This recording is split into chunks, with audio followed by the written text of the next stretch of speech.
Weed, put it in a pipe. Right. Mark Marrow used to say, change your life. What, that didn't even rhyme, or Pipe and life? Pipe and life rhyme? That's a pipe decent, and life? That's a decent rap rhyme. No, I mean, you have to change I'm the syllable, convinced girl. that you complain about everything on the show. That's what my wife says. Yeah.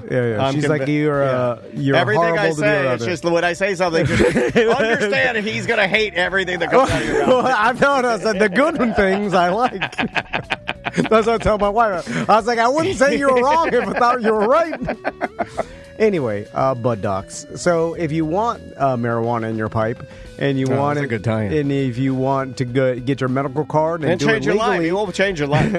go see buddocs.org.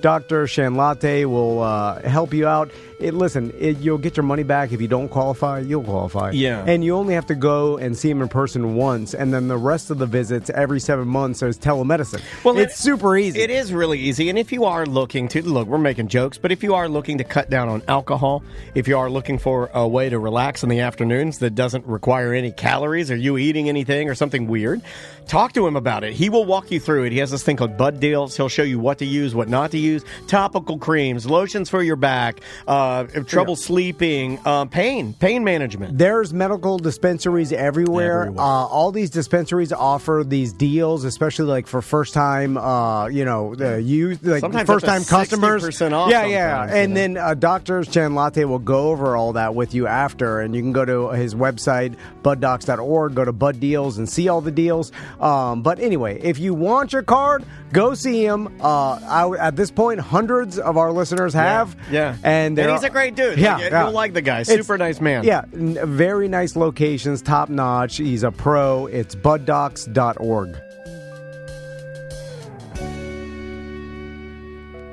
Live from the Injured on the Go Just Call Mo studio. It's a blast! It's Orlando's own Tom and Dan. Hello. This is your Mediocre Time with Tom and Dan program. We hope that you will find our presentation precise, joke heavy, and just right. Thanks.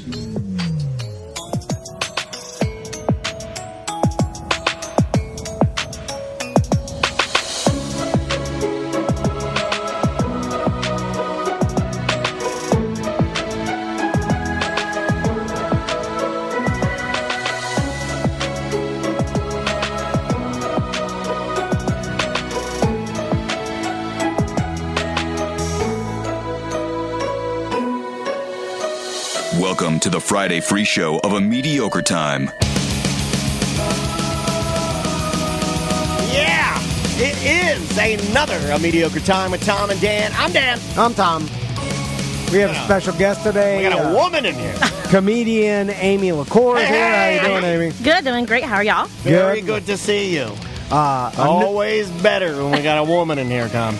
David Jolly maybe popping in later. I don't know. I know he's going to be at the Funny Bone on Sunday. He's a loose cannon, that Jolly. With Jari Nose and Preacher Lawson. Yes. It's going to be a good show on Sunday at the Funny Bone. Yeah, if you haven't been to the Funny Bone, orlando.funnybone.com if you need to scoop up tickets. A couple things. We have some new merch on our website, some Tom and Dan car coasters, some sticker packs. We are working with a new company called Hit and Skins here in Central Florida. You know what that means. And they do all promo items. They do car wraps. By the way, if you want to get your car wrapped, I want my car wrap. Okay, well maybe we'll do that with the Hidden Skins.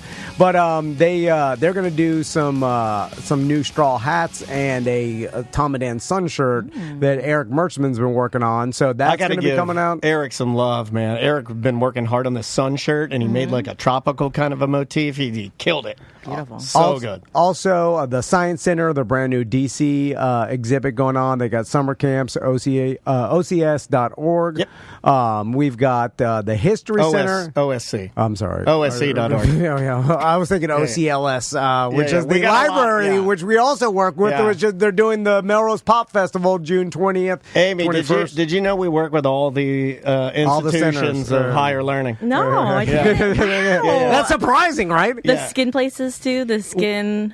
No, the hidden skins. Okay, we got to bring her up to speed. Hidden skins, they print shirts. Right, no skins. No though. skin. Okay. The Science Center, there's no skin at the Science Center. No skin suits. I don't know. Okay, got it. Okay. No, you're already off to a bad start. We got to help her. Help this All woman. right, I'm just a lady. You would think Tom and Dan would be all fireworks You're so and boner pills, which we are. Hey, do you have Oh that? man, you know what we're working on? Can I say it? Can no, I say it? you can't say it. Oh. I've never. Anyway. I had no. Oh, for bat wings? No, we're working. What is bat wings? When you're your balls? your ball stick, the bat wings. I No, never no. get bat wings. That's I not a got problem. tight balls. No judgment. My balls are too tight. I got tight ass balls. Like my balls are my ball. I only have a ball. One ball. I don't have balls. Oh. I have a ball, and both of my fair. balls are like side by. My balls are. I'm sorry I brought it up. I apologize. My balls are like this. They're side by side, like best friends, and they're in a pouch that looks like a little butt. It's weird. You should have old, saggy old man balls. No, right? they're tight. They're tight. High and tight. My Okay. balls look like an old peach. My balls look like an old peach. Good job. Good job. Thank you, baby. Welcome to the show. Thank you for So having glad me. to have you here. Happy to be Thank you here. for your bravery.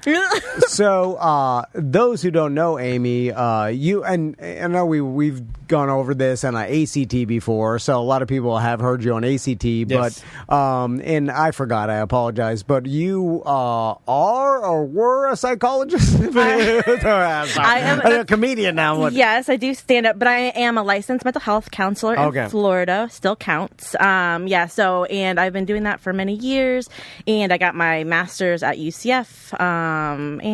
But I don't do therapy anymore. I do trainings for like therapists and doctors. Gotcha. And I do my psych show, which is basically therapy on stage with the comedians.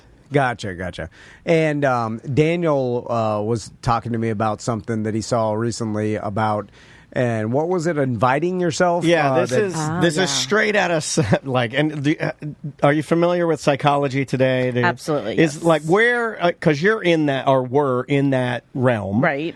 Is it considered like bullshit fluff or Yes. or okay? So Yeah, I mean, it comes from sources, so they do source it, but you wouldn't use it in like a journal, right? Okay. Like you wouldn't use it as like in a paper. Like if you were writing a paper for college, you wouldn't use Psychology Today. You'd want to go to like an actual journal. However, they have good sources, so it's not total crap. So it's Gotcha. almost like the USA Today of There you go. psychology. Sure. Okay. Yep. So anyway, my wife sent this to me, and it both made us almost vomit. It both made us almost give us the heebie-jeebies. It says why you shouldn't be shy about inviting yourself.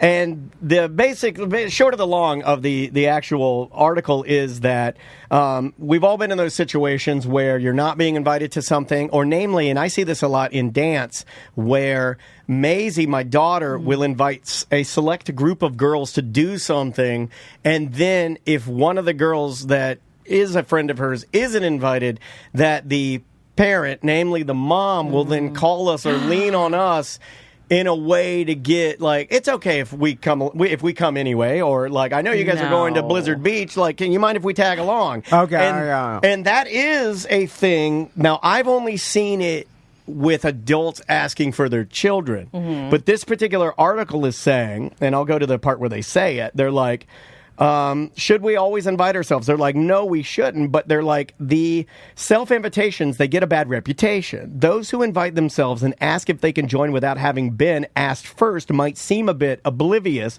or tone deaf. If friends want to make plans without us, we should let them do so gracefully without appearing needy of social intrusion. If others really appreciate us, we shouldn't need to invite ourselves. That's one way of looking at it. But they're saying that the actual embarrassment of asking, for the most part, it's not real. The person is gonna not really hold on to that. Okay, and well- I would say to Psychology Today, you've never met me, because Right. if you invite yourself to anything I'm doing, Right. I'm gonna think you're insane, Yeah. and I'm gonna hold a grudge forever, for fucking ever. Right. And I put a fucking on that because I mean it. If you do that to me, if you put me in the position of having to force my hand of bringing you to Blizzard Beach, I'm fucking mad. Now, that was my first reaction too, right? right? Yes. But then I thought deeper into it, and I went, Amy, tell me if you agree with this. So, because I do believe what they're saying. Let me be on record as saying, do I think that when friends invite themselves, that the friend you're asking holds that grudge like I do? No, I don't. I think most people are more adult and better than me. I would like to be on the record as saying that. So, I am a weirdo. Because I used to do this with Sam a lot, and when she used to work with us. Invite yourself to her. No. I got this guy again. You're going to see one of the bands you like? Let me tag along and ruin it for you. And even this is relevant to Amy or anybody in this room today, because tomorrow I think I'm hanging by my pool. The Browns are coming, so they're. See, now I use you in my equation too. You're the worst person to ask because you don't care about anybody inviting themselves to anything. I could ask to stand in your closet while you're pumping your wife, and you'd be like, "It's fun." Yeah, be quiet. That's all. That is true, but I often don't invite people because I don't want them to feel obligated to come. That's interesting. I estimate whether they want to do this or not. Right. I know. I'm glad you brought that up. Amy, he did this with Sam all the time. He did, and I do think. So I wouldn't care if she came, but I don't want to be like, hey, I'm having a pool party tomorrow. You want to come by? Because then if she didn't, she would feel like, maybe I should. Like, also, I don't wanna... we were her. I'm using air quotes because we were her bosses, right? So we would talk about this, and you'd be like, well, I want to invite her, but he would bring this up to me, but he'd like, I don't want that weird boss obligation of because we used to get this with Linda Bird at the radio station where it was like you'd be invited to something and you felt like you had to go there to justify your job, and that's bullshit. Sure. I don't expect anybody to hang out with me if they work for me. That's bullshit. That makes sense. But even like other friends, like I often don't invite friends that don't have kids over to my house if it's just going to be a kids pool party day, because it's like that's weird.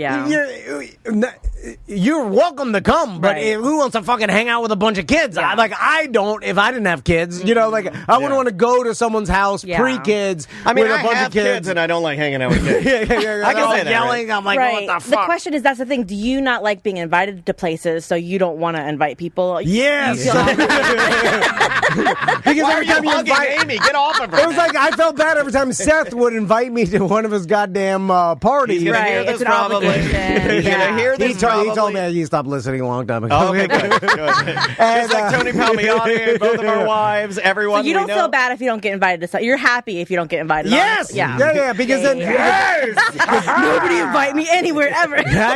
Because then now you get it. I'm like, oh God, because because then he'd make me feel bad. He's like, no, you never come to my events or my parties, and I'm like, oh my God. Yeah, that's shame. Then I'm like, stop inviting me. God, we've had people do that to us too. Yeah. I bet you do. I bet you get it a lot. You know who we get it the most with? Who we did get it the most with? We don't really get it as much. Comedians that would come in here, famous comedians that would come in here. Right. Oh, you coming to the show tonight? Yeah. And I'm like, oh shit. Yeah, I bet. Like Guy Torrey's been in here more than any other guest. Right. And he's the sweetest man. He truly is. Like, he's such a he'll talk to me on Instagram. Right. And then he'll say, and it hurts when he's like, I've been in here 10 different times. You've never seen me. Oh my gosh. Wow, he's keeping track. And it's like when you put it like that, it's like, But I went down like, but I know from all the apperances what I'm going to get. I don't need it. I just told him straight up, I don't like black comedy.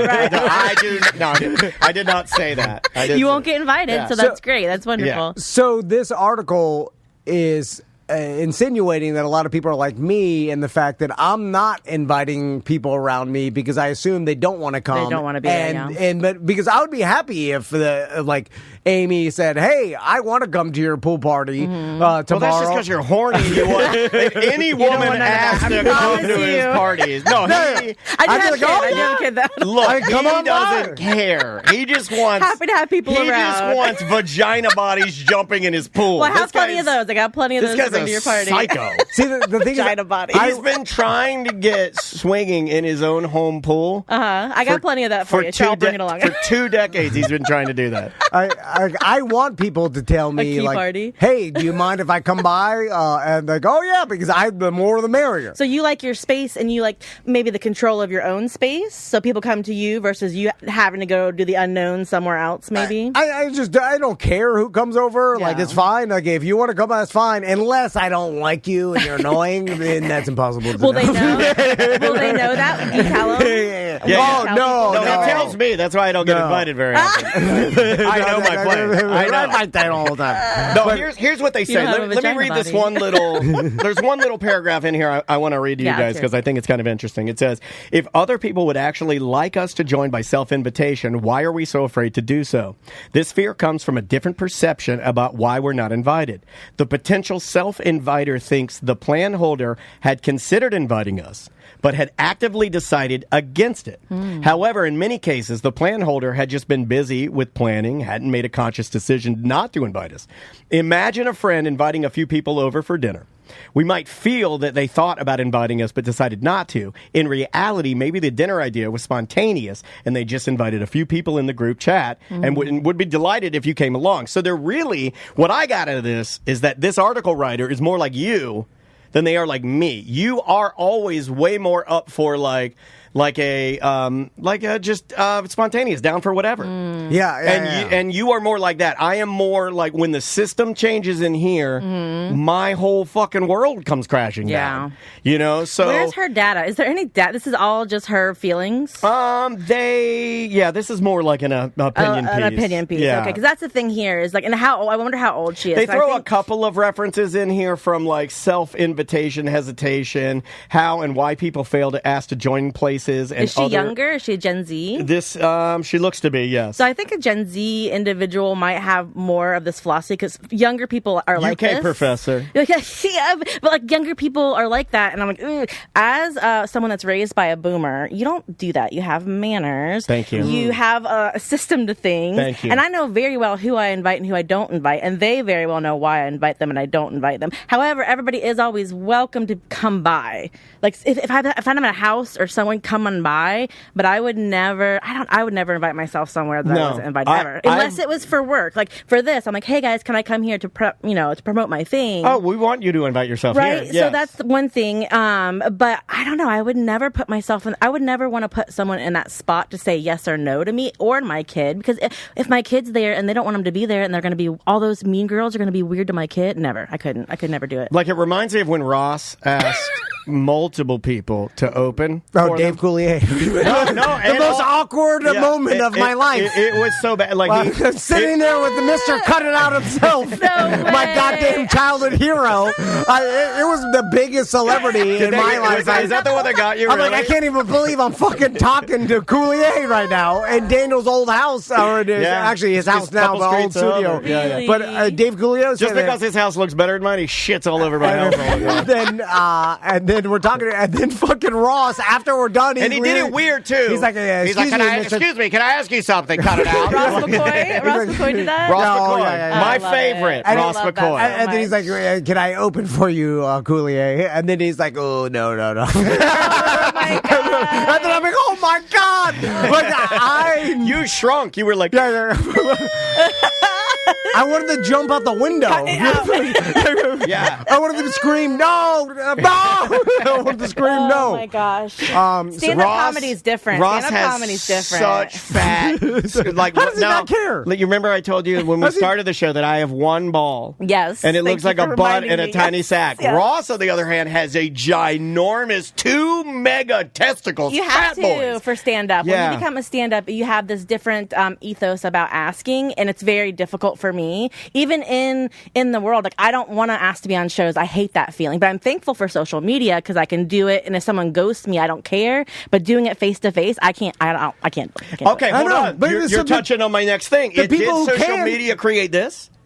Because what she's saying, I'm grateful for social media because I can ask to be on stuff. Like, hey, put me on that show. Right. Now, you wouldn't run up to somebody. No. You wouldn't run up to Jari and be like, hey, I know you got this great show coming to throw me Unless on I know him. Right. I know Jari, so I would. If you were a comedian and didn't know him, that would but be if I very don't know insulting. somebody, I don't, and they don't know me, and they might hate me, and then I can't handle that kind of rejection. And I've had it before where someone's like, oh, I'll have you on a show, like in real life, and then they don't follow up, and then my feelings get hurt. You know what I mean? So, no, I can't. can't ask. So did social media, though? See, like this lady writing this is a younger doctor. Right. And I'm wondering if because a lot of what we, like I'm looking at myself as an old timer here, a lot of my communication is still face to face and phone calls and all of that. If you're a young person, is the asking to do stuff because social media is, let's say, 60%, at least 60% of your daily communication. Right. Is it a more, like, it's like Hints from Heloise or that other,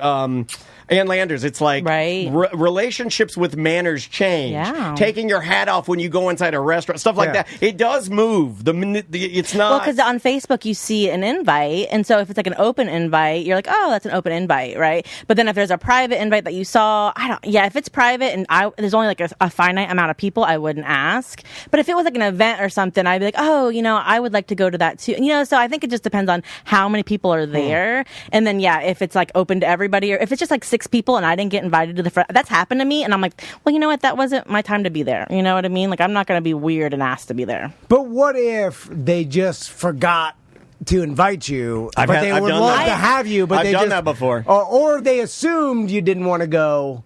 And that's why, like the old Tom Van. It's like I just assumed that Amy's not going to come by, so I'm not even going to ask. If they're my good friends, I've lived in this town for 3 years, right? All of my friends, we've known each other like for all these years. It would be deliberate if I didn't get invited. It would not be forgotten. You know what's weird? Going back to the kids thing, Tommy for the longest time was, and this is really the only example of nurture versus nature that I saw nurture have an actual effect in Tommy's life, where he was afraid to ask his friends to come over the house because he was afraid that they wouldn't come because of some story that Crystal told Tommy like years ago where she had a birthday party one time and no one showed up. Oh my gosh. And it was really because like they said, I bet she feels good about planting that in the spring, right? Why would you tell us? As a mama, when you find out that the phobia you gave your son is that you planted the seed of your crazy, sad fucking birthday party, and you planted that seed in his beautiful little brain. Forever. Oh my God, she's probably whipping herself. But no one showed up. It was only because like her flight attendant mom and like her parents are divorced. They forgot to send out the invitations in enough time and whatever, and then broken home. Yeah, broken home. And then Tommy's like, "Oh my, no one showed up." And he's like, "I feel so bad for the friggin'." Crystal was laughing about it, and then Tommy was traumatized by it, and now was afraid to ask any of his friends to come. And then so there's some of that. I guess so you're afraid to invite people because you think no one will show up. And then what your parents do to you will affect. I swear to God, I couldn't touch my wife for like the first year we were married because my dad would eat my booty hole. Wow, see, we gotta dig into that. We gotta really get into. We can dig into that second segment. That's not really. We don't do first segment. You want to go first segment booty hole? No beehole first. Is it really that bad? Yeah. Second segment. You know, I can tell it was my dad. You want to know why? You want a mustache. I can feel the mustache on my balls. Her mustache. My mom had a mustache too. They're both dead. They're both burned in a box in my wife's office. What, the mustaches? Yeah. They probably had them when they were burned. Yeah. I don't think they shaved the mustaches off the corpses before they fire it up. No, I'm very methodical about how I invite people. So I'll invite like the person that I know that needs to be there, and then that person that likes that person. And I don't know. I want people to have okay, here's the problem. I have been called, I don't know if I can say this word. Yeah, you can say any word. I've been called the party Nazi. Oh. You can say Nazi, yeah. I thought it was a different N-word. That one's allowed. You gotta go. That's it. But no, I'm very methodical about everyone having a very, very good time, and it's a control thing for me, right? Like I know what this person likes to do and what this person doesn't like to do, and I'll do that. Sometimes people won't like certain things. Like I like a themed party. I like karaoke. I know some people. Themed parties. I won't invite you to the theme or the karaoke, but I have friends that love that. Give me a theme. Give me a suggestion you've had. Give me an example. A themed party. Yeah, one you've done in the past. Oh well, like tomorrow I'm going to one. It's a Lonely Island party for Danielle Mathis, and I love that. I don't want to see too many dick in the boxes. I think that Ruth's going to be dick in a box. Can't do that. box. Rue, you can't do that. Rue, you gotta go buried. You know what I would do? What would you do? I would do come in my pants. See, there you go. Because it's close to digging a box, but it's more vulgar, and you could just walk in with a pair of pants and you put mayonnaise on the front. There you go. It's going to be 50% in a box, 50% I'm on a boat. That's it. But I like organization within my fun. Like I like to have something to do. I like a board game. You know, Tom hates board games. So does my husband. My husband likes to just hang out and chill. And same kind of thing. He doesn't like to invite people or be invited. He just likes to exist. And that stresses me out. Like I like to have like 2 p.m. to 5 p.m. We're gonna do this, and then I'm done because I can be on and I don't have to like think anymore. I like a lot of structure. Okay, so you like knowing it starts and ends. That's interesting. Absolutely. I like the order of it, and I like to be able to gauge my energy because if I get tired and I get like loopy, then I'm not like on and like available. And like when you become a mom and like you work, like you don't have a lot of time to hang out, so you want that hang time to have like maximum hang time. You know. No, Andrea says, my wife says exactly the same thing. Does she? Yeah, and I see it. Like, she'll get done with her job, and she works from home. Right. But she'll come upstairs, and she's like, I just want to have, like, just me time right here. Just kind of sitting in this little couch area right here and just being left alone. Intentional time. Yeah. But I also know my husband doesn't like that, so I don't force that on him often, especially since we've had a kid. So that's why You don't force your husband to do things? What the never. hell? Do other people know about I don't get that either. You know, I don't get that either. Yeah. Do you know what happened yesterday? My whole life. You know what happened yesterday? And there was a bit of a problem in our house. What? I got on my wife a little bit. I was like, look at you coming in. My wife came in here yesterday, big dick, and she got me the new Switch 2. Oh. But she surprised me and came in here and was like, oh, hey, look what I got, and like all this kind of stuff. I was like, that was kind of a dickhead move. I thought it was a dickhead move. Why is that? You didn't like it? Well, it was just she was trying to show off to Tom, like, look at me, like look how nice I am to my husband. Wow. Okay, Yeah. Look how nice I am. I'm gonna invite myself. Can I play Switch at your house, please? Yeah, come on over. She did not present it to me that way. She immediately said, I gave it to him, so stop bitching about this. Oh my God. That's true. She's in a prison. And she made sure to tell me that. I was like, hey, none of my business. I've created a bitchin' kid, a bitchin' prison. I love it. No, and like my kid doesn't like to be scheduled either. So like I realized my husband and my kid were hating me because I was scheduling them to spend time with me, and I stopped doing that, and that's why. Me and my sons hate my wife too. I'm glad that we have that in common. I think that's just the way of things. I look at them all the time. I'm like, this lady's fucking crazy, right? Right, and then we'd go do this thing, and then we'd be miserable, and I'm like, why is this so bad? It's because I'm forcing them to do things they don't want to do. And my husband and my kid, they really do just like idle time, downtime. And I'll just be like, hey, can we have a time this weekend where I can see you for a little bit? And they'll be like, oh, okay, right? So, and then I'll just go sit next to them like a little sad person so I can spend time with them. Yeah. And then they want to hang out with me all day. So I don't know. It's like I said, I've been with my husband for 24 years. I'm not going to force him to want to be around me. Same thing with my kid because it just creates that stress, that pressure and that demand. Yeah, Interesting. I'm aware of the pressure. And the demand, yeah. So let's take a break. Yes, sir. When we come back, I want to bitch about something. Okay. Do I need to get the, because I mean, new workflow, do I need to dig up the old Gripes theme song? People are, it's not going to be too long. I realized Daniel was doing something the other day and it's taken a long time. And then I'm like, why are we doing this? And I really deep dove this. And this is a complete waste of time. And we'll walk through it with Amy. Some couples therapy. Okay, that sounds good. Hey, today it is on the show because they have a new album out. It's Turnstile Day, and we're allowed to play their brand new music, which is, I don't know how that even happened, and I just think it's super cool. So we're going to go through a couple of songs that I happen to like off of the album. We're going to play I Care and Birds. Those are the two I'm going to play. I outvoted my wife. She wanted me to play Soul. I'm not playing that one. I'm playing what I want to play. I'm being selfish. So enjoy this. We'll be back with more A Mediocre Time with Tom and Dan. 1-844-TOMNDAN. Show at tomandan.com for last minute emails, and we will be right back.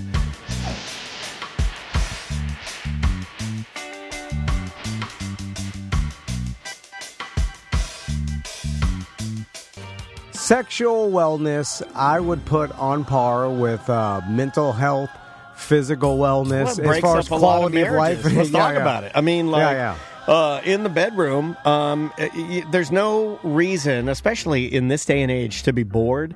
There's no day and age to if you have like some functioning problems down there. Look, Fairvilla Megastore can help you out. They can spice it up, whether you just need some new lingerie with something easy like that, or whether you need a butt plug the size of a car.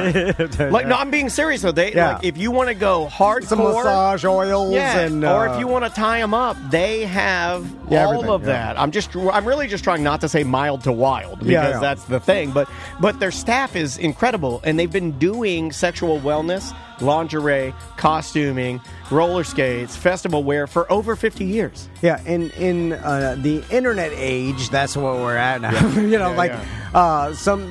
It's hard to get quality information. It's hard to know if these products are vetted by anybody or if they're good. Are they safe? Fairvilla has been working with their same clients that the products that they sell some for vendors 30 years. Yeah, for an insane amount of time. They vet it all. They have the information. They know what's safe.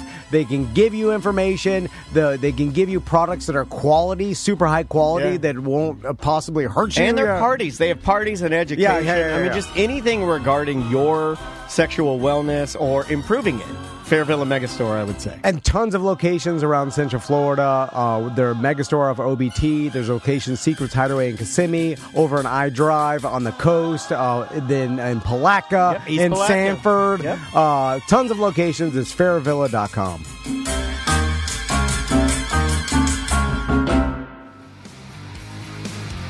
I can see it. These birds not meant to fly alone. Welcome back to A Mediocre Time with Tom and Dan. I am Dan. I'm Tom. Comedian Amy LaCour is here. Hey. Hi. Let me give you a blast. There we go. Also, if you haven't checked out the collected exhibit at the History Center, it's 200 items celebrating 200 years of Orlando and Central Florida. So check out the History Center and their new exhibit, The Collected. Do you remember what you picked? I don't. I didn't. Let's leave it at that. Let's leave it at that. I'm joking. Yeah. You got to put your stuff in there? Let's leave it at that. Hold on. Let's leave it at that. This is a new... I love that. You got to put your own things in there from like your show. Yeah. Did you remember what you did? I do not. I'm joking. One of my favorite jokes is saying something in a way that it sounds like you're going to say more. Anyway, so here's what I want to complain about. The Mr. TV sign. Go look for mine. I remember what I put in. In a couple weeks, the end of June, I'm going to head over to Sweden. Because everybody just heads over there. Wow. You know what I do? I head over to 7-Eleven to get beer. You don't head over to Sweden. Swiss people are like, I'm not necessarily looking forward to the travel. I don't want to go anywhere and do anything. He doesn't sound really happy about this trip. My sons aren't going to appreciate it. They'll be like, we'd rather go to Miami. Traveling with kids, they don't like it. They hate it. They want to go to the pool at your house. Again, this is my wife's, she wants to see family. She's checking off dreams. Like, I want to show my sons, my family in Sweden. Sure. And I'm like, okay. Wow. Do you sound like that? Okay, don't Can you, Mr. T? Okay. All righty. We'll go there and check it out, Can you, Mr. T, knock me out or wake me up when we're there? Anyway. Yeah. You just take a lot of drugs. Yeah. Anyway. The whole time. So we're going to have new shows for the whole week because we're crazy workaholics and we refuse to play Best Of. But there's a version of Best Of we play, which we came up with called Before They're Famous, where we present people that we had on the show before they hit it big. And I think people can, the name. I guess I didn't need to explain it. Not to be an asshole, but I think it's a good name. You see, I appreciate that. Tell me. You're like, you didn't need to say that, you fucking idiot. I'm like, you're right. No. I am an idiot. I didn't know. Before they got really fat. We don't know. Yeah. Speaking of that, before they got really fat? Yeah, that's before they got write big. That down. Somebody write that down. We're doing jelly roll. We are doing jelly roll. This is before he ate his boogers. I'm supposed to mention that. Now, people are mad that I'm not mentioning that jelly roll eats his boogers. I didn't know. So currently? We're going to he ate him at a UFC fight. Oh, good for him. And so Daniel is editing out the curse words or beeping them out during the interview. Right. And there's a lot of them. So he's I can give you like an example. Hold on. He's beeping it out. Yeah. I got one. Hold on. This is Jelly Roll talking about me and Tom. Oh. I don't want to say I came in thinking it was going to suck, but I didn't think it was going to be cool. This has been awesome. I know it was going to be cool. Yes, he said, this has been fucking awesome. Yeah. So I did a lot. I did 274 of those. Oh, my God. There's a lot of it. Yeah, 274. Which I almost argued that the content is worse than the actual word itself. It is. We're still airing it, though. Anyway, the point is that I'm listening to Daniel do this, and we've done this a lot of times, and we always catch our curse words with the edit with the show, the ACT to air on terrestrial radio. And I'm like, why? And so it dawned on me when I'm hearing you do this, I'm like, why are we doing this? I understand why, because the FCC and the rules of it can't air curse words, but I'm like, are there any worry of kids even hearing this? You know what I'm saying? Or hearing our show on 104.1 ACT is like, are parents even concerned about kids or their kids in the age range, obviously, of them being concerned about curse words? By the way, I put this up on the BDM page and people were confused. They're like, oh yeah, I know some people that are still concerned about their parent or their kids hearing curse words. Yeah, no shit. I know that. I'm saying on terrestrial radio specifically, right? Like, is there anyone in 2025 that worries about their kid in the age range? And I'll say all of elementary school, let's say, even though 5th grade, I think, no, I think most parents don't get. I think elementary school age is like middle school. You already know what they're doing. Absolutely. Like, there's elementary school kids aren't tuning into terrestrial radio with like behind their parents' back and like seeing what's out. Like, I don't think get on the internet and see anything they want. Well, that's not a concern in today's society. Well, let's investigate it. Is it because that when I was in middle school or elementary school, I was searching for that Howard Stern because I couldn't get that? Is that the trope? Yeah, it was pre-internet. It was pre. Of course, but is that the reason? Because even then, they weren't cursing on the radio or anything. I mean, I guess some of the innuendo. Yeah, and they were pushing the limits, obviously. You know about Howard Stern and everything. But then we even did a deep dive, and we looked to see because I've been yelling this for years as a joke, but I never researched it. I'm like, I don't think the FCC is even fining anybody for obscenity anymore. And then we looked, and then the WSKQ in 2017 got fined $10,000 from an infraction that was egregious that had happened in 2005. Oh, wow. That's the last time. That's the last one. That's the last one. And we're bleeping. You had to spend all the time bleeping for 20 years ago, for 10 years ago. That's and a lot of work. Well, we couldn't even find evidence of it happening in the past 10 years of the FCC even finding it in a radio station. Not in the 2020s. No, sir. And so no, sir. one decade, it's never happened. And I was like, I don't think it's like it's not even a concern in society anymore of like kids hearing an accidental curse word or some topic. I want my kids to hear it. I want my kid to hear it so she knows the words, and then I can be there with her to know those words. Yeah, and that's a different argument. And a lot of people are saying, oh, I don't care about curse words, but I'm not even saying that. But I'm saying it's not even a thing in society in terrestrial radio. Well, okay, here's a different side. Christine says, I left a D&D podcast on in the car once with my 4-year-old, and they said, God fucking damn it. And the kid immediately picked up on it and started parroting. Hilarious. Now no more podcast when she's with me. No, that's funny. Who's it hurting?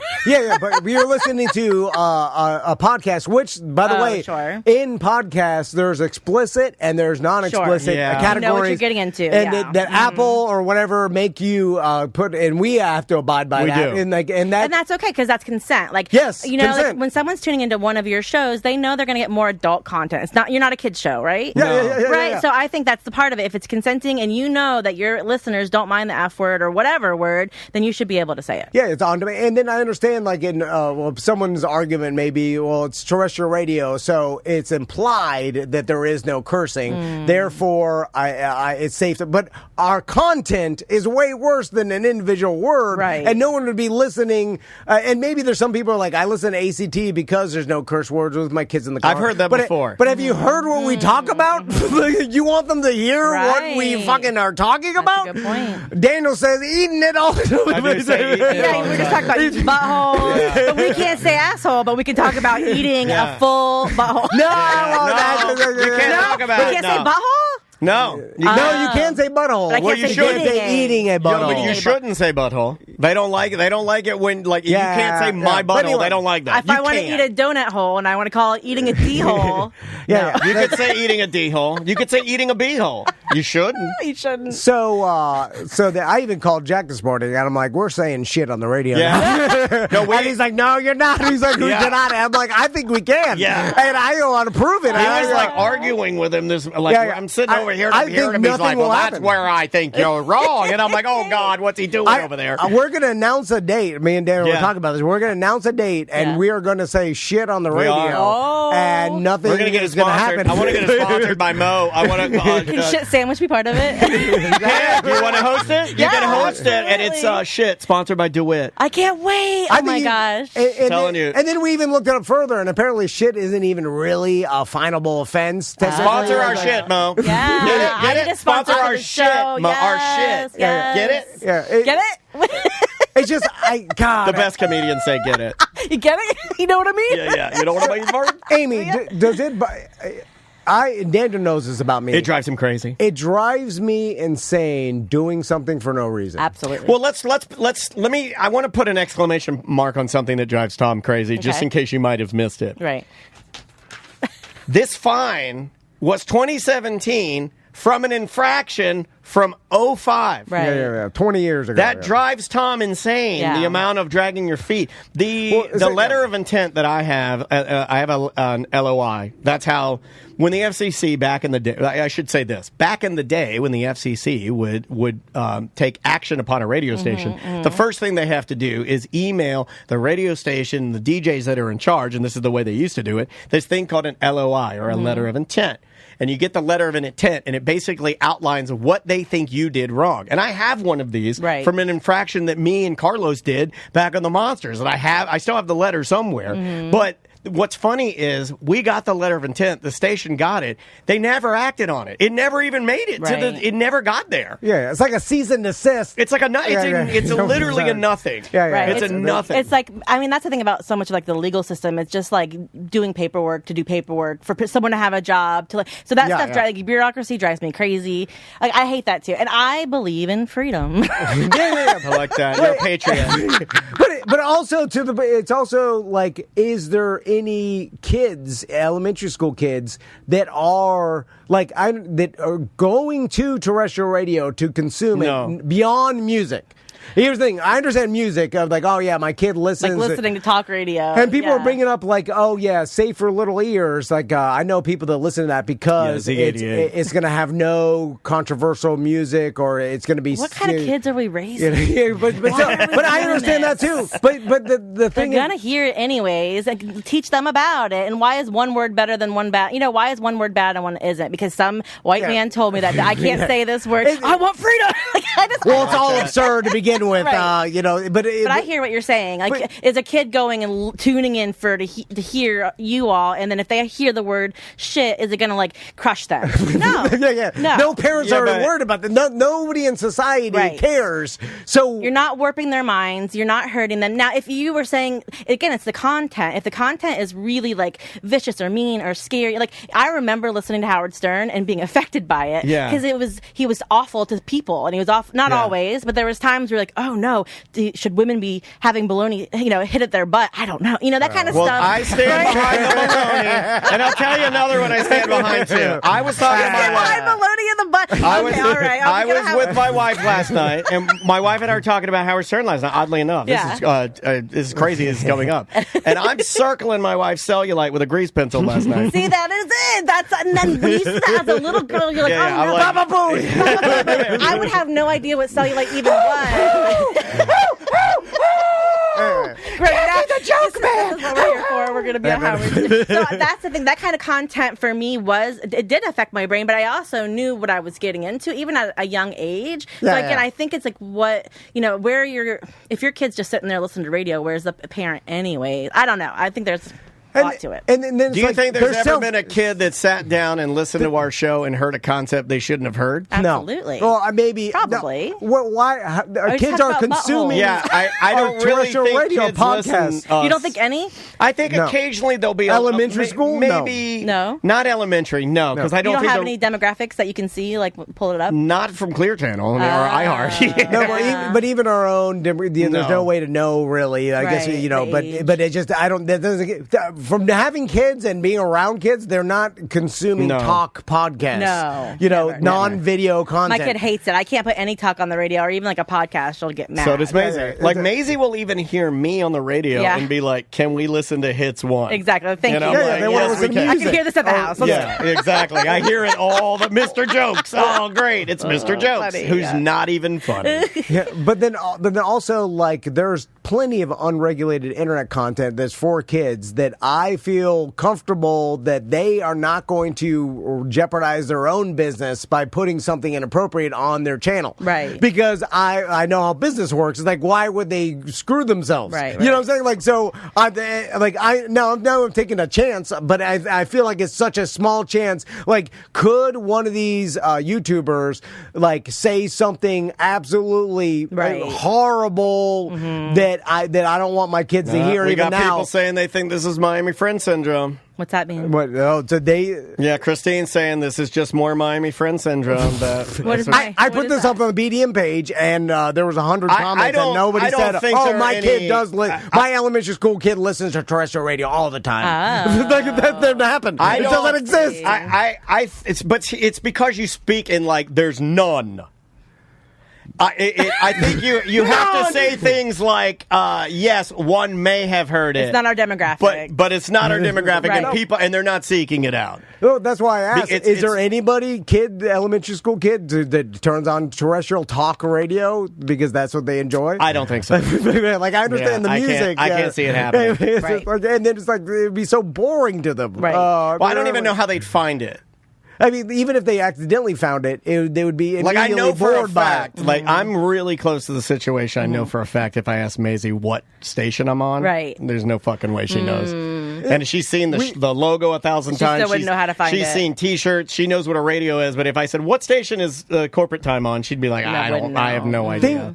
We showed Max and Tommy, we watched episode 1 of season 1 of Stranger Things last night. And they both watched it, and they're like, boring. Because it was produced 10 years ago. About the 80s. And about the 80s. It's not, they don't understand any nostalgia. Like, it all. Show them Boogie Nights. And they're like, lots of talking. But it was too slow. You see, put on Brutalist. You love the Brutalist. No, they need, their brains are fucked already. How old are they? Why'd you put me on the spot? Tell me, what are your children's names? No, I'm joking.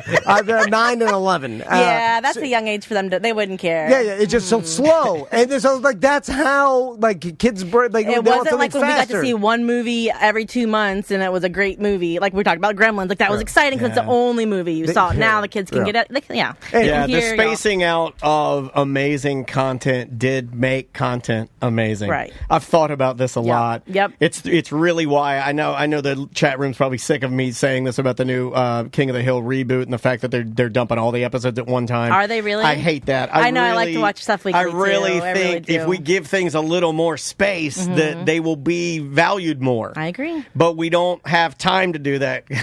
I know. I had one CD a month because I was poor, and I love that CD. I know every single thing, and now I don't have that. You were forced to go through the nuances of media. That's all you had. Like I had the Blue album for like 3 months. It's all I had. What a great album! Right. When my buddy Dave Smith and I were at his mom and dad's house, the only VHS we had was a Sports Illustrated sports compilation and Strange Brew, the movie Strange Brew. And so the reason I know the SCTV movie Strange Brew is because we were forced to watch it 1,000 times. That's all we had. Yeah. So we appreciated it more. And we didn't have YouTube. And that's the thing about like the short contact, the TikTok, the YouTube, these kids these days. But it's seriously, their minds don't like a longer form content. And then if you want to watch it as a fan, like I tried to watch Mean Girls with my 14-year-old. She's like, no, I'm good. And she got her phone up. And I was like, I would have been so excited to watch that. You know what I mean? It's I hard. love Mean Girls. That even happens to me. God damn. No, I do too. Killers of a Flower Moon.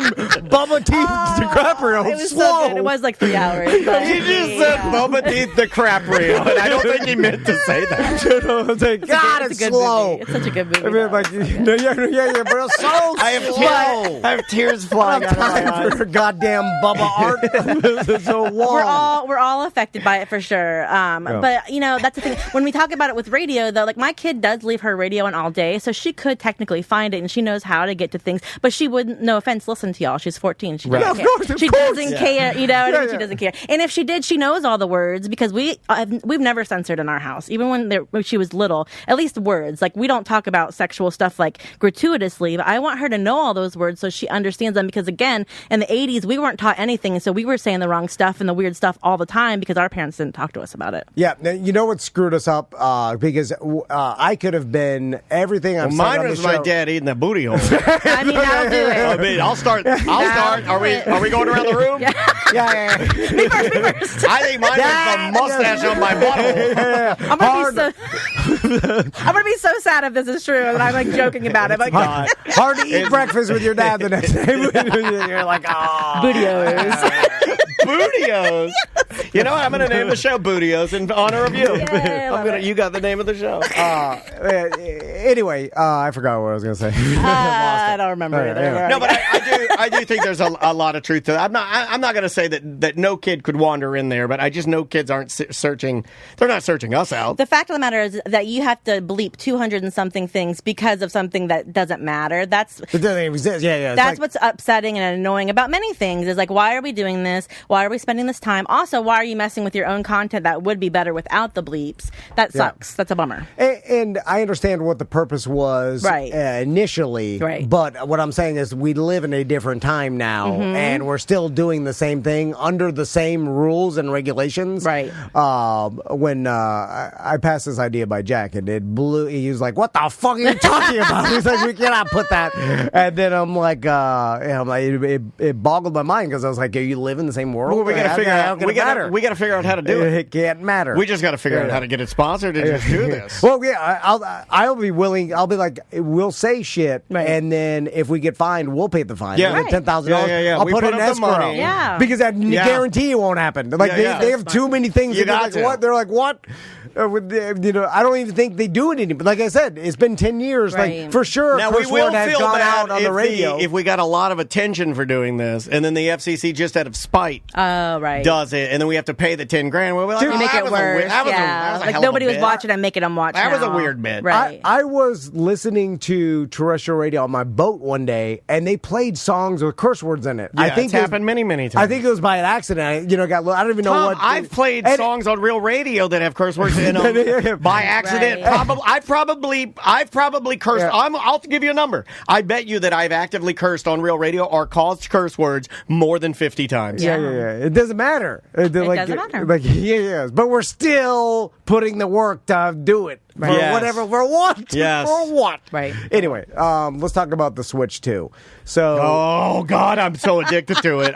My wife. Why? What's good about it? The Tell us. Mario Kart world is amazing. Beautiful. You can rail slide now, like you can in Tony Hawk. I saw on social media, and you can drive as the cow now. Remember the cow in Moo Moo Meadows? Well, now he gets his revenge. He gets to ride a motorcycle. Last night I was a cow on a chopper. I love it. I'm a cow on a chopper, and they have Wario, and he's a biker Wario. He's got a little ponytail. He's got a little trucker hat on. He's got long hair. He's got boots, and he's got Oakley blades on. I like the Fucking idea awesome. of you playing video games while Maisie's doing CPR.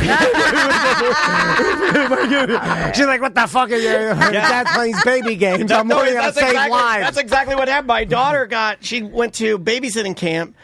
She's been going to babysitting camp, and then yesterday she comes in. She got qualified in CPR and the Heimlich maneuver. So by the Red Cross. That's so great. she has a card, and then she had Andrea print it out, and she cut out the card and put it in her little wallet. I love that. And she said that she needs the card in her wallet because she doesn't think anybody's going to believe her if she tells them that she's CPR and Heimlich maneuver certified. I love And she's the only dentist that knows how to save a life. Yeah. Andrea never How took to it, and save a life. I failed it in health class. Did you? Yeah. Now, Why? did you tell her I was even, making jokes. even if it does bring them back, there's a 99% chance they're never going to be the same. Yeah, I know that. You're just bringing it back. I see the Dan Newland commercials where they're holding the check. Those people are all messed up. Oh, they're so messed up. You're just bringing back a Shivo here. Look at there. Exactly. You Now may you're be gonna scare and she's not gonna want to do you it. may be doing the family a disservice here. That's what I'm saying. I told my wife, I'm like, I am not reading stories to a hole in your neck. I am not doing it. I am not reading the Orlando Sentinel to some gurgling tube in your neck. No. If my wife's laying there, they're like, she just wants you to go in there and read to her. And my grandma, you'll hire somebody. My grandma had a trach and was in there, and you'd go in there and you just hear her gurgling. I'm like, oh my god, man. So and we talked about this a little bit, but I remember when the Switch 2 came out, you were concerned about not being able to get one. You were talking about paying someone to stand in line. I was going to pay my wife's mom to stand in line. And then, so Andrea just went into the store and got you one. There was plenty. She said she was in and out in like 5 minutes. Wow, And then I might pick one up on the way home now. And then I there. saw online that the shelves are stocked with them. Yep.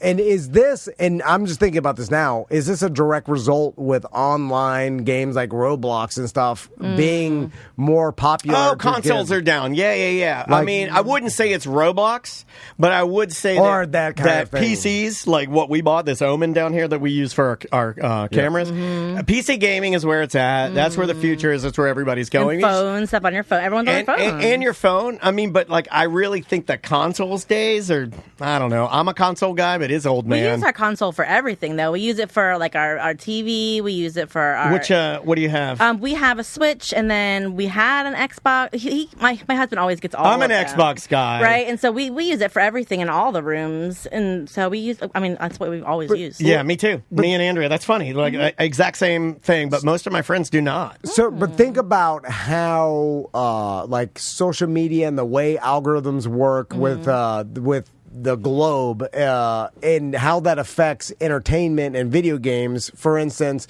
Roblox is a platform where you have the world creating games for people and trying to make money off them because you can make money. We saw that some Roblox creators are making an insane amount of money monthly just through Roblox and stuff like that.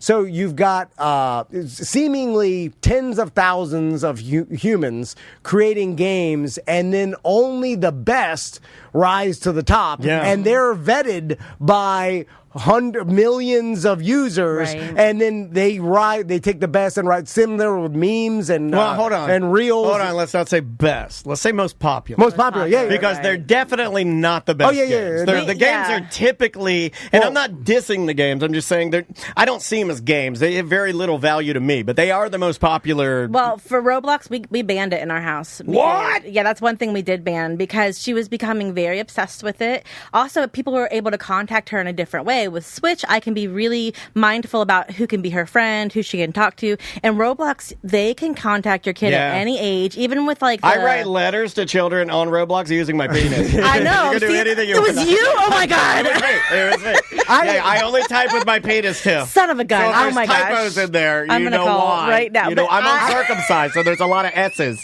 Sometimes I get a long space hold. Joking about this. Yeah, a long space hold, so you get a lot of periods in there. I am 0% concerned with anybody contacting Max and Tommy on the internet. Like, my wife's freaked out about it. She'll tell them like, well, at least old man. Hey, 1 out of 2 ain't bad. I'm like, what? 50-50 is great. That's better than the Hall of Fame. That's what I think. Yeah, exactly. No, my kid got hacked. When my kid was like 6, she got hacked. Her whole phone got stolen. And again, she's a girl, so I do have different thoughts about her getting trafficking. It is. And again, it was like obsessive for her, and that's the only thing she wanted to do. So we got rid of it. Yeah. For now, anyways. For boys, I'm like, whatever. You let an old man suck your dick. No. Oh my god. I'm like, why would you do that? Why would you do that? I tell you one thing I would do. I'd be like, you better clean up your room every week, or I'm going to tell your friends an old man sexy there. The kids probably think it's cool. I'll tell them. I'm going to tell them. I'm sorry. People get triggered when I do it. But That's anyway, true. Don't get triggered. So that helps. When someone's triggered, like, don't get triggered. Yeah. I've heard you just say, hey, easy.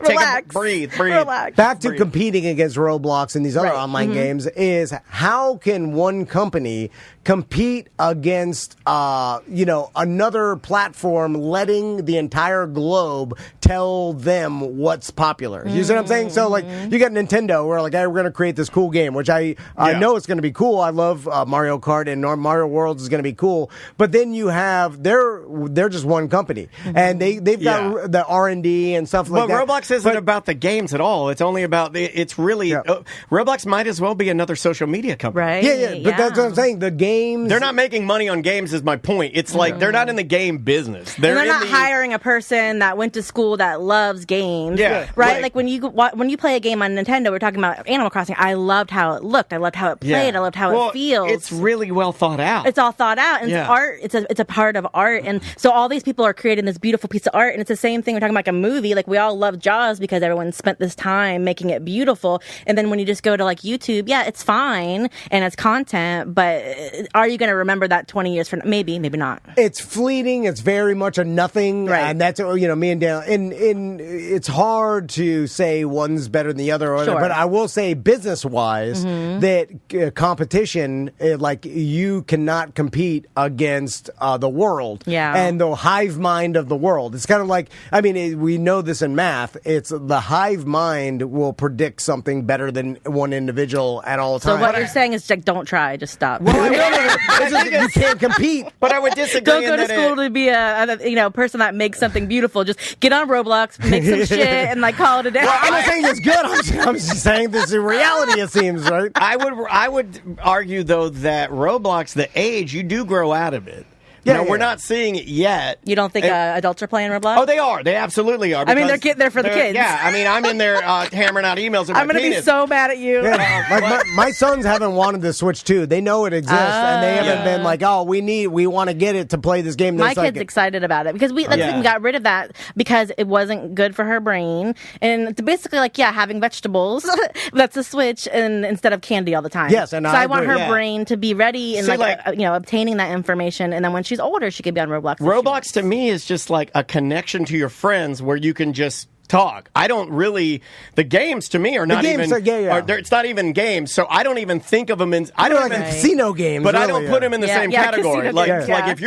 if you're sitting down and playing like Mario Super Rush Golf, or if you're playing like the Super Strikers, a soccer game, or if you're playing like Red Dead Redemption 2, you're playing a game, and that's a game. But if you're just in Roblox talking to your friends and jumping around, that's to me that's not even the same thing. No, I agree, but that's what they want to do. At least my that's sons, fine. That's fine, but it's not the same thing. But it's casino. It's because the dopamine hits, and that's like over and over and over again, and that's so much of what the phone is. Like think of all of us on social media. No one likes social media. You're just there because you're cog in the wheel, and that's what so much of the phone is, unfortunately. And it's just like, well, that's got to be contributing to the reason that we don't see the Switch 2 sold out in the secondary market. I think it's maybe some of that, but I think it's more from what I'm hearing is that Nintendo this time because of shortages before, and more so because they raised the price. Now how much is it? It's like $500. So what you're doing is you're taking a console that notoriously was the budget console that did the most, right? Yeah. You're taking the one that's like you could get for like $200, right? And it did everything, and you loved it, and now they're not doing that anymore.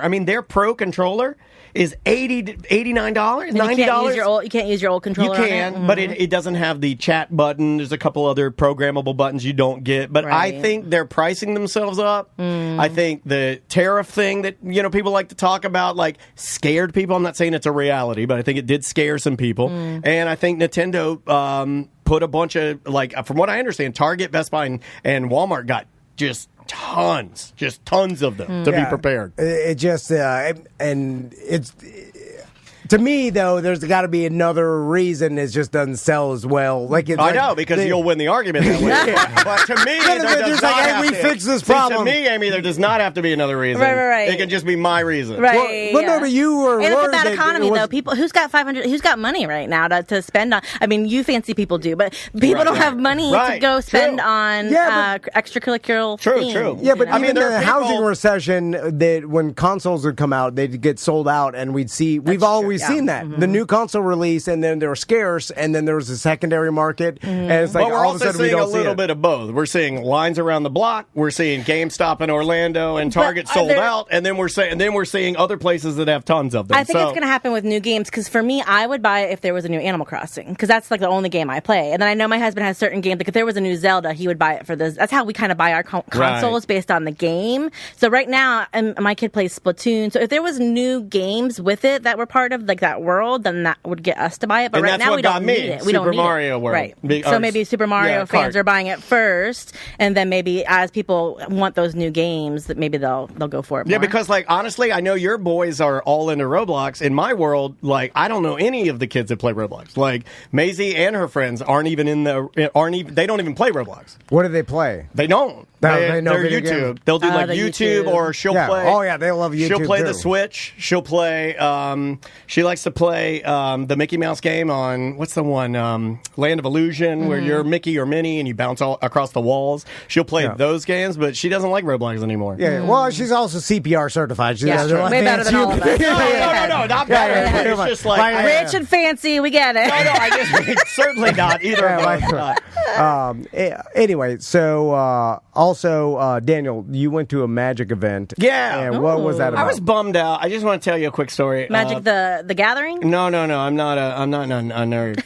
Basketball? It was the basketball. Okay, yeah. So on Tuesday they announced the new Orlando Magic logo. I haven't seen it. Yeah, and you'll probably hate it, like everybody else likes to say. And everybody, like, it was so funny online. I'm laughing because I'm seeing every graphic designer that I know in the world saying how much they like it. And I just want to remind everybody that 15 years ago when we announced the new logo for Orlando City Soccer, how every graphic design person that I knew then also hated that logo. Is there ever a logo that's released locally that graphic designers see and they're like, you know what, I think they nailed it on this one? And my answer is going to be probably not. I don't think you're ever happy for the other graphic designer around you that got the work. Sure. But I thought the logo was good. I was like, it looks good. So Andrea wanted to go down there and check it out. And you can go down there and you could get on the court and take photos. You could see it was free. Free popcorn, free drinks and everything. That's cool. The reason I'm pissed off about my hip is they told me that when I go through security now, that my hip will set off the security. Oh, man. And so I made a big deal, and I was chirping up the security guard. I got out my card. I had my wallet out. I'm like, hey, I'm going to set it off. First time doing it. And the guy's like, okay. And then, and I'm showing him all my stuff, and I give him the card. He's like, okay, I walk through, nothing happened. Damn. Those things are set I don't think they're to turned the on. least Yeah. sensitive. They're set to AK. Yes, you should all be terrified when you go to anything. And those something things that doesn't work, that they're just going to scare us, just like bleeping things. They're just keeping us a surveillance state. Yeah. And then... Yeah. Like, I don't think a lot... I think it would take a considerable amount of metal to set it off like that. Oh, is it the size of a gun? It's shaped like a gun. It's like this Then big. it's not catching guns, and that's a problem. It's almost like my hip looks like a gun. It's shaped like a fucking gun. Because the metal detector's for the guns, right? Yes. Right? Yeah, I don't know, or knives, swords, I guess. So we would hopefully that it would go off at the size of a hip. That's kind of does not. It does not go off. So everybody, great. And then you know what the guy said? He looked through everything, and he's like, and then he saw my vape, and he paused on it, and I was like, oh. And he's like, okay. And then I went about my way. No big deal. I think the airport metal detectors are more sensitive than the arena. Well, they're X-rays. Metal You can detectors. see them. You look at. They look. I'm just saying, super even the bummed out. standard square door frame ones, I think they're set to a higher, like those, your belt buckle will sometimes set it off. But like the arena, because you're getting so many people, I think a lot of that shit is just to make people feel safe. Yeah. Because they can't have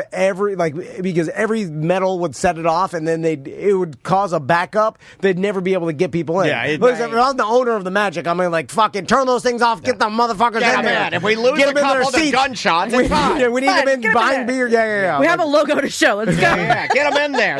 They hate the logo. I read online they hate the it. logo. Only that little guy likes it. Get him in here. Yeah, just the idea that their metal detectors will keep most of it out of there. You know? Like if I think that's what it is. Yeah, people drop money. Oh my God, they had those. What's the gentleman's name that Jeff Hamilton jackets? Those leather jackets that they do for the NBA, where they're all patched out. Yeah. The super fancy ones that you see like Dwight Howard or Shaq wearing and stuff like that. And they had 75 of them there, and people were coming out of those. Like if you think 500 or bucks for a Switch or whatever. Like I think those jackets are like $6.50 a pop. Wow. And they were flying out the door. Wow. I saw 6 leave while I'm standing there. I'm like, That's oh my crazy. God! It was just people walking in, just walking up to the Lululemon Magic. Just let me get 9 of those. Let me get 12 of these. Did they say why they changed the logo? They just wanted to freshen it up. If I had to guess, newer, younger team, and we've had that one logo. I want to say like 13 years or something like that. I've never been a fan of it. Just a younger. Just some change. Amy, the answer is always money. Yeah. Right. Oh, yeah. Anytime People you have to buy ask why a company's doing anything, it's They gotta money. buy more stuff. I Yeah. got. We're not selling Ask me. Why are we new doing logo? it? New logo time. Yeah. It's all money. Right. All right, let's take a break. When we come back, we'll do some voicemails and emails. Amy will help us answer. Yes. Oh, yeah. Finally, a professional here. We should have her into, because we've been slacking on the voicemails and emails. Finally, we have like a smart professional here. Oh, thank you. Who can help us answer things. I want to ask Amy why the mental health thing. Good. Let me come I don't up. want to give away Let me too get that much. caffeine. I gotta get a I like that. He started to float away there. He grounded himself. Well, I was trying to figure out how to word it. Anyway. You know the band Starting Line? Yes. Yeah, well, they got a brand new single out, and we get to play it. I don't know. It's a good day. That's amazing. The name of the song is Sense of Humor. We will be right back with more A Mediocre Time. 1-844-TOMNDAN show at TomandDan.com. Bye. I can't explain it to them. Don't know what they're gonna say. And so I shudder to think. Streamline Mortgage Solutions, StreamlineFlorida.com. That's our buddy Brian Zeimel, and you can Get a mortgage with them. investigate your mortgage. So, in fact, I would urge everybody listening to this, contact Brian and just get him to write down all your information so that when mortgage rates change, he can contact you and be like, hey, I think it's a good time to refi. Yeah, be ahead of it. Especially if you got a mortgage in the past 2 years because rates are slowly coming down. So, instead of having to watch it or guesstimate when's a good time to refi, he'll contact you and be like, all right, now's a good time. You'll save the X amount. It's just business. Can I say something seriously? Yeah. The phrase guesstimate, how good must it have felt to the guy that invented that? Like when you realize I love guesstimate. Yeah, when you realize that guesstimate is close to estimate, and you're like, I'm a genius. I'm the guesstimate guy. I invented guesstimate, which is It means the same thing. But it's funny. But to there's guess and to estimate, you're really doing the same and thing. it rhymes. How good is that? So why are you using the same word for the same thing? It's Because there's a little use bit of one or- levity. There's just a little guess. Yeah. Oh, sorry. Anyway, or if you need to get a mortgage or talk to Brian, he'll talk to you. Just tell me you're a Tom and Dan listener. He'll take care of you. You're going to talk to him, and he's a super nice guy, Yeah. and he wants to help you out. Text him. His cell phone number is on his website under the Tom and Dan logo. That's where you could text him or call him anytime. It's StreamlineFlorida.com.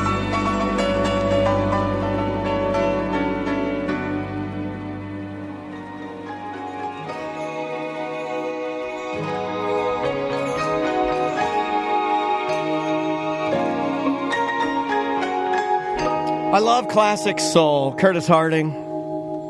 True love can't be blind. Welcome back to A Mediocre Time with Tom and Dan. I am Dan. I'm Tom. Amy, let's talk about Shit Sandwich because Ross has had been hosting Shit Sandwich for a long time. Yeah, when did that start? Do you know the history of it? Almost 10 years. It was started about 13 to 14 years ago by Matt Gersting. Yeah. And then Ross has had it for like 10 years. And then I just got it on this Saturday is my very first time taking the hosting spot. And then I'm helping book. I'm doing booking with a couple other people. You guys know Larry Fulford too. Yes. He's been my buddy for years. And that's who got me into like just going to comedy shows. So that is on Saturday. And it's actually we're doing a whole month of anniversary Shit Sandwiches. I saw that. And it's Special all the OGs. guests, people popping in. You never know who's going to be there. You never know who's going to be there. And you're kind of stacking the deck, right? Trying to. Yeah. It's hard because everybody's so fancy and awesome. So, we'll see who's there, but there are some really good people booked. There's new people, old people, young people. And it's just a time because that space is so beautiful. Scott has made that space so beautiful for us for all these years. I love Bull and Bush Pub. I'm very honored and excited to be a part of it. That's like, killer. again, like 13 years ago, watching that show, I was telling y'all earlier, I had stage fright. I was like, I would never be able to get up there. And then I did my first open mic there with Tim Murphy, and I got scared and I got really drunk, and then I thought I would never do it again, and now I'm hosting. Oh, I thought you were going to say something. I got scared. I got really drunk. I slept with Tim Murphy. I mean, no. Why do you think? God, my God. Why do you think Ruined my stand-ups life. get so addicted to stand-up? Because of the dopamine and the adrenaline, for sure. Because you go Roblox. up there, Roblox, absolutely, Roblox. that's my Roblox. Yeah. Stand-up is my Roblox, and well, because if you're scared of public speaking, which I always was, especially I took a college course for speech, and my professor was like, "You're terrible. You're the worst. You're the worst." sorry, don't And make me- ever since then, you want to be a college professor, but ever since then, I was very, very, very scared. And then so now when I go up, I'm still scared, so I still get that dopamine. But then when you do a good set, oh my God, there's nothing like it. Yeah. Nothing, unfortunately. So it's like drugs. I don't know. Better than anything. I gotta tell you, when a new Ellie Clutch scene comes out on Pornhub, You know, it's weird. I'm like, all right, and the dopamine, I got dopamine. That's your dopamine, right? Yeah. That's your stand-up. That's your Roblox. Yeah, honestly. that is my Roblox. the only thing I have to relate to that is when me and Daniel do live podcasts. Yeah. And so the last time we did a live podcast on a cruise last year. And so when it's essentially there's no safety net in the fact that Right. we got somewhat of an idea what we're going to talk about, but we're just doing 2 hours of improv. Yeah. And then Just talking for 2 we're hours. Like, we need to make an audience laugh for 2 hours. And Yeah. we have no idea. We have no prepared material. And it's Right. just like, No. and that Couple of written down things, Yeah. we'll go with terrifies me every time. Yeah. And then we do it, and then that particular show went great. It was Like great. I thought it was an amazing podcast, Right, and yeah. the audience had fun. They told us that was hilarious, and They're chanting USA. yeah, and I knew it went Freedom. well when it was happening. And then after we're done, I tell Daniel, I'm like, oh my God, I hope we never have to do that again. And then we got to do it again. Every time, I don't want to do it either. Every But time. you'd think that if it went well, we'd be like, yeah, so let's do this again. More. No, I never am. I never I'm am. like, oh shit, we got through it and it went well. And but then he's happy, and I'm like, I'm going back to my room to hide. So I'm why don't we scared. have that? Because I was watching Larry David at Carnegie Hall before his set, not in real life, but on TV. I was going to say, good God, you're talking about us being all fancy and rich. You're like, I was on Carnegie Me and Hall Larry watching. I'm David. talking to Larry David. He was on stage and he was like, "Why do I do this? I hate this so much." He's like, every single time That's he what gets I'm up, thinking. every single time he gets up there, he hates it, and I often do as well. And like last night, I did a show out at Blind Lion and Coco, and I hated going to it. I did terrible. I bombed. So I still bomb after being in it for 8 years, but I still love it so much. And I Yeah. want. And then after I bomb, I want to prove to everybody that I'm not a piece of crap. I'm not right. And so I'm like, oh great, I have So shit what do you do? You sandwich. do something nice for people. Do I do something nice? That you just bombed. I just bombed. Okay. So then there's that like axe to grind to get better at it. I'm like, okay, I didn't do well in that room. Why didn't I do well? Well, I'm a piece of shit, number one. But two, I want to fix it. I want to be better at it. It motivates me in a way that I wouldn't have anything else. Let's talk about that. Mm-hmm. The bombing and the failing. Right. Like that's We really should get EJ in here for this. Right? I mean, I kind Which of one? feel. Who's EJ? Yeah. Oh man, you nailed it. Can I kiss you on the mouth? Oh my God. I'm so turned on right now. Hey, Amy, I've never had somebody bully somebody I wanted to bully better than I bullied. I bullied him, and then you were like, "Watch this, motherfucker!" Ba-bam. Okay, I think my son has this, Amy. Yeah. Let's talk psychology. Okay, let's do it. Like being afraid to fail. Right. Right. That's a thing. What's that called? Is that perfectionism? Imposter syndrome. Imposter syndrome. It's not a real diagnosis, but it's a theory of imposter syndrome that, like, no matter what you do, you're not going to be good enough. You're going to fail. So that's a part of it. I have that. And then there's also, anxiety. There's performance anxiety, which I'm sure people have dealt with before. There's, so a lot of it comes from anxiety because you're scared and, like, your dopamine's rising and, like, you're like, oh, JoJo the circus clown. You know what I mean? So that's a lot of it when it comes to failure. And then I think it just happens when you're not willing to, like, think through the consequences. Like, I don't know, your brain shuts down and then you're like, I don't want to do it. And a lot of kids will do that. A lot of people will do that. And it's not, the excitement for them isn't there. And again, like, I don't know.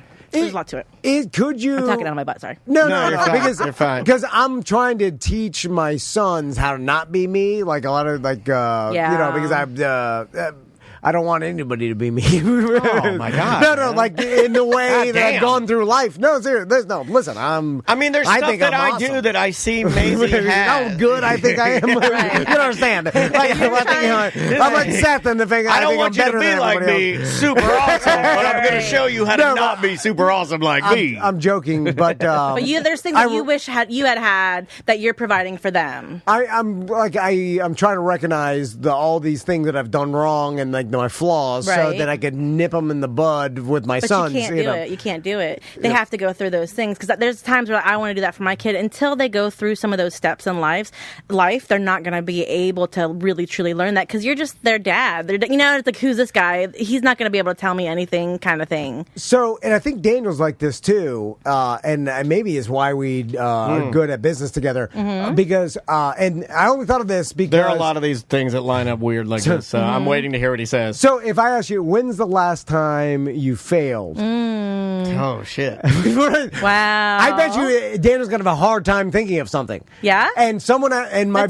my buddy was trying to fucking psychoanalyze me one time, and he asked me that question. And did you say, oh, shit? No, I was like, oh, I'm like, I fail all the time. I'm a failure. I start making jokes, and he's like, no, seriously. That is where I wanted to go. And then, then I'm like, oh, and I was like, my brain. Right. All I wanted to do was joke around about it, and then because that is what I was. Yes, and then that's accurate. That's why stand up is so fun because I can tell you I failed last night, and that I like that because I can pinpoint that, and I can again it comes to control. I can control my failure, and then I can fix it. That's very satisfying.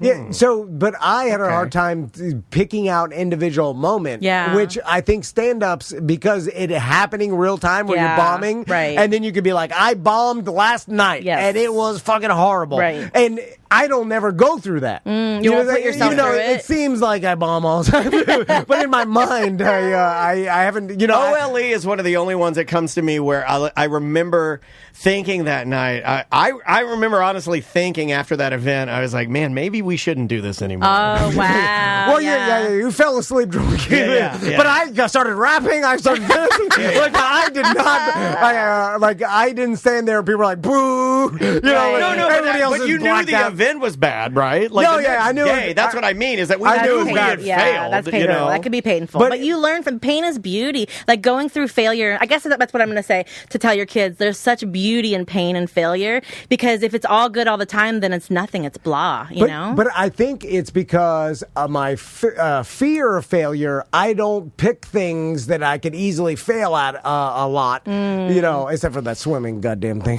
Well, if we're going to get into psychology, what would happen when you were a kid if you failed? Would you get in trouble? Would you get yelled at? Would your parents not love you? Is there Nothing. anything? Nothing. There was no failing.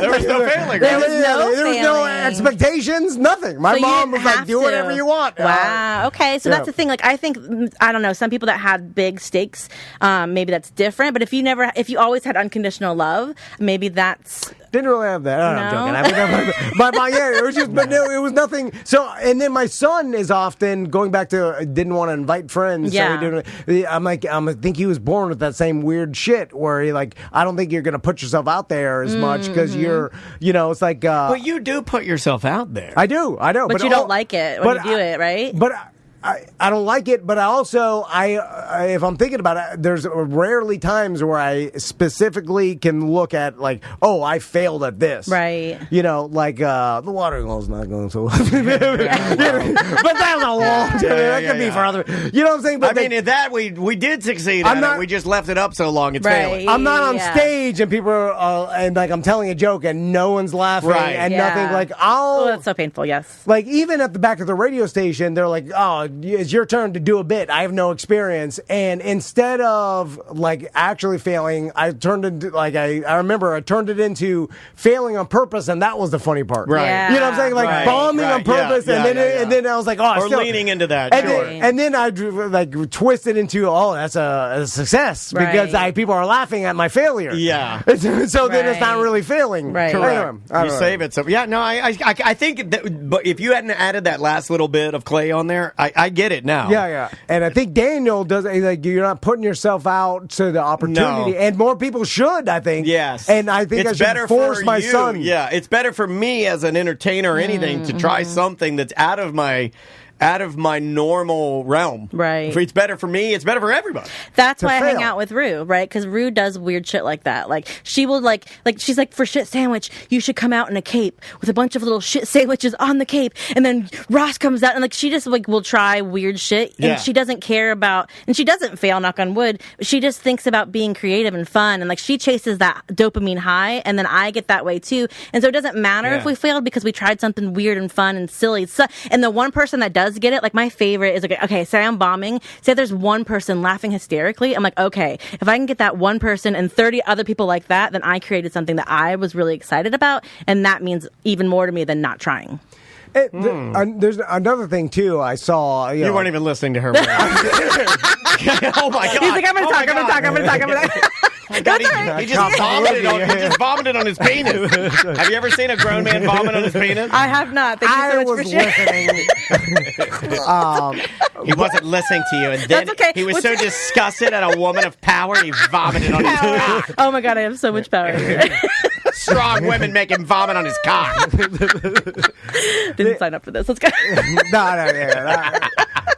Like I'm just thinking about like all these things that I may not have even tried to do in life because of that. Can you think of one? Yeah, let's make a list. Let's just get one or two. Yeah, I don't want to. I don't want to make a list. Fuck you. Well, also, I saw this thing. I can tell you what this disorder is that in a moment when you're ready. I saw this thing never be ready. on social media about like writing down a goal of yours. Yeah. And like everybody, it's like, some inspirational bullshit, but it was like, if you want to achieve these goals, you should write them down so that you're accountable to yourself. And Mr. Beast does that. I'm like, that's stupid. But I'm like, he accomplished all his goals. Am I telling myself that's stupid because I'm afraid to write it down? Because what if I don't hit my goal? No, you're not. I can answer that for you. You're not. Because if I find out you wrote it down, I'm going to fucking make fun of you. Because it's stupid. I love that. And that's why you're Rue. That's how Rue is. That's why you're afraid of it. Because if I find out about it, it's going to be just like you wearing headbands to bed. I'm going to make fun of it.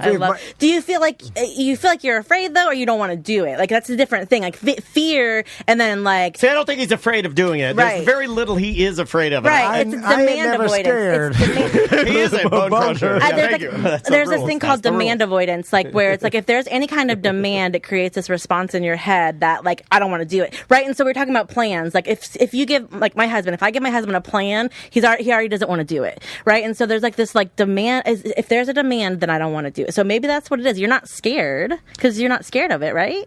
No, not really that, but it's like, I don't know what it is. I just... Because you think it's a waste of time. Because there's no... but if there's a goal, like, say I want to build this business to make, $500,000 more a year. Yeah, but you would need I should write that down and then be like, this time next year, I want to make a $500,000 more But that revenue. plan pisses you off. You don't feel like doing the plan. No, writing down thing, there's no guarantee. I can answer this for you. Impossible. He has a problem. Never self-limiting. So it's a self-limiting belief immediately. No, he has a problem with, like, okay, so you're saying that it could be beneficial to write $500,000 is what I would like to earn on a piece of paper, fold it up, and hide it in the office. but there's no guarantee of that. And you have a problem with, if I write this down, is there a guarantee that I'm going to make the 500,000? Because if I do it and I don't get that fucking 500,000, then this was bullshit, right? It's wasting the time. If I had a nickel for every time he's like, but if we do this, will we get the thing? And I'm like, well, I don't know. We got to try it. He's like, well, I don't know. That's the thing about it. Right? Is that it? I think that's it. I don't know. That's the thing about stand-up is you're never done, and it's always about the process and truly loving the process. You're never done. You're never looking for that thing. For me, anyway, it's like I know I'm not going to probably do the Kia Center, and that's fine. But I know that I can go get good at my craft, and that is good enough. And like being a part of it is good enough for me. It's a big part for me. You don't like good enough. Yeah. I want to do Kia. Well, that's what you want. Yeah. Why would you limit yourself by saying I'm never going to do the Kia? You write it down on a piece of paper. Because somebody's going to see my graphics and be like, those are a piece of shit. So maybe that's what it is. You're setting yourself up so high that you're like, forget it. I don't even want to do all that. Yeah. Is it possible, Amy, you know psychology, where you know you're doing shit that you shouldn't yourself. Right. And then you're analyzing the stuff what do you mean, like hiding vodka in the garage? I'm doing that. That's just smart. Smart. I have been Uber Eats vodka at 3 a.m. I'm glad I got sober before. I'm so glad I got sober before Uber Eats. No, I haven't been doing that. Well, that's a bad thing. If you're doing that, you need to get some help. Can you analyze yourself and then fix your own problems since you know? Yeah. Okay. So, absolutely. And then it's only tattoo artists that can't tattoo themselves. I think that's how it goes. I think you can do that too. Not allowed. Not allowed. One thing you need to know about me though is I am dangerously supportive. So anytime you ask me... So you'll enable me if I tell you... Yes. So will you lie to me? No. I truly want you to be happy. What if my set stunk and I'm like, I'm going to do this the rest of my life? No, I don't lie, but I am overly supportive to a point where you may eat all the cake and barf. Ah, okay. It's a problem that I have. I think I might have that problem too. I do too. And I've noticed that in my life because I'm like, go smoke that cigarette, go live your life, go, smoke them if you got them. And then I don't do it with my kid because I don't want my kid to be on drugs. Because you care about your kid more than other people. Well, I truly love seeing someone happy, and that can be bad. No, you're like, I love making people happy. It's my only goal. Oh, yeah. I'll tell them whatever they need to hear. The Barely Joe, I'll tell everybody. I'm like, North Carolina is way better than Florida. I mean, a couple years ago, we had a money scare. A couple years ago here. Oh, my God, the sky was falling here. We had a money scare. I looked at him. I'm like, is everything okay? He's like, everything's great. He's like, put it here. He's hugging me. He's like, I feel like hugging you. I know I'm not an emotional man. But can you fix yourself? Absolutely. The only problem is if you're not objective enough to truly know what your problem is.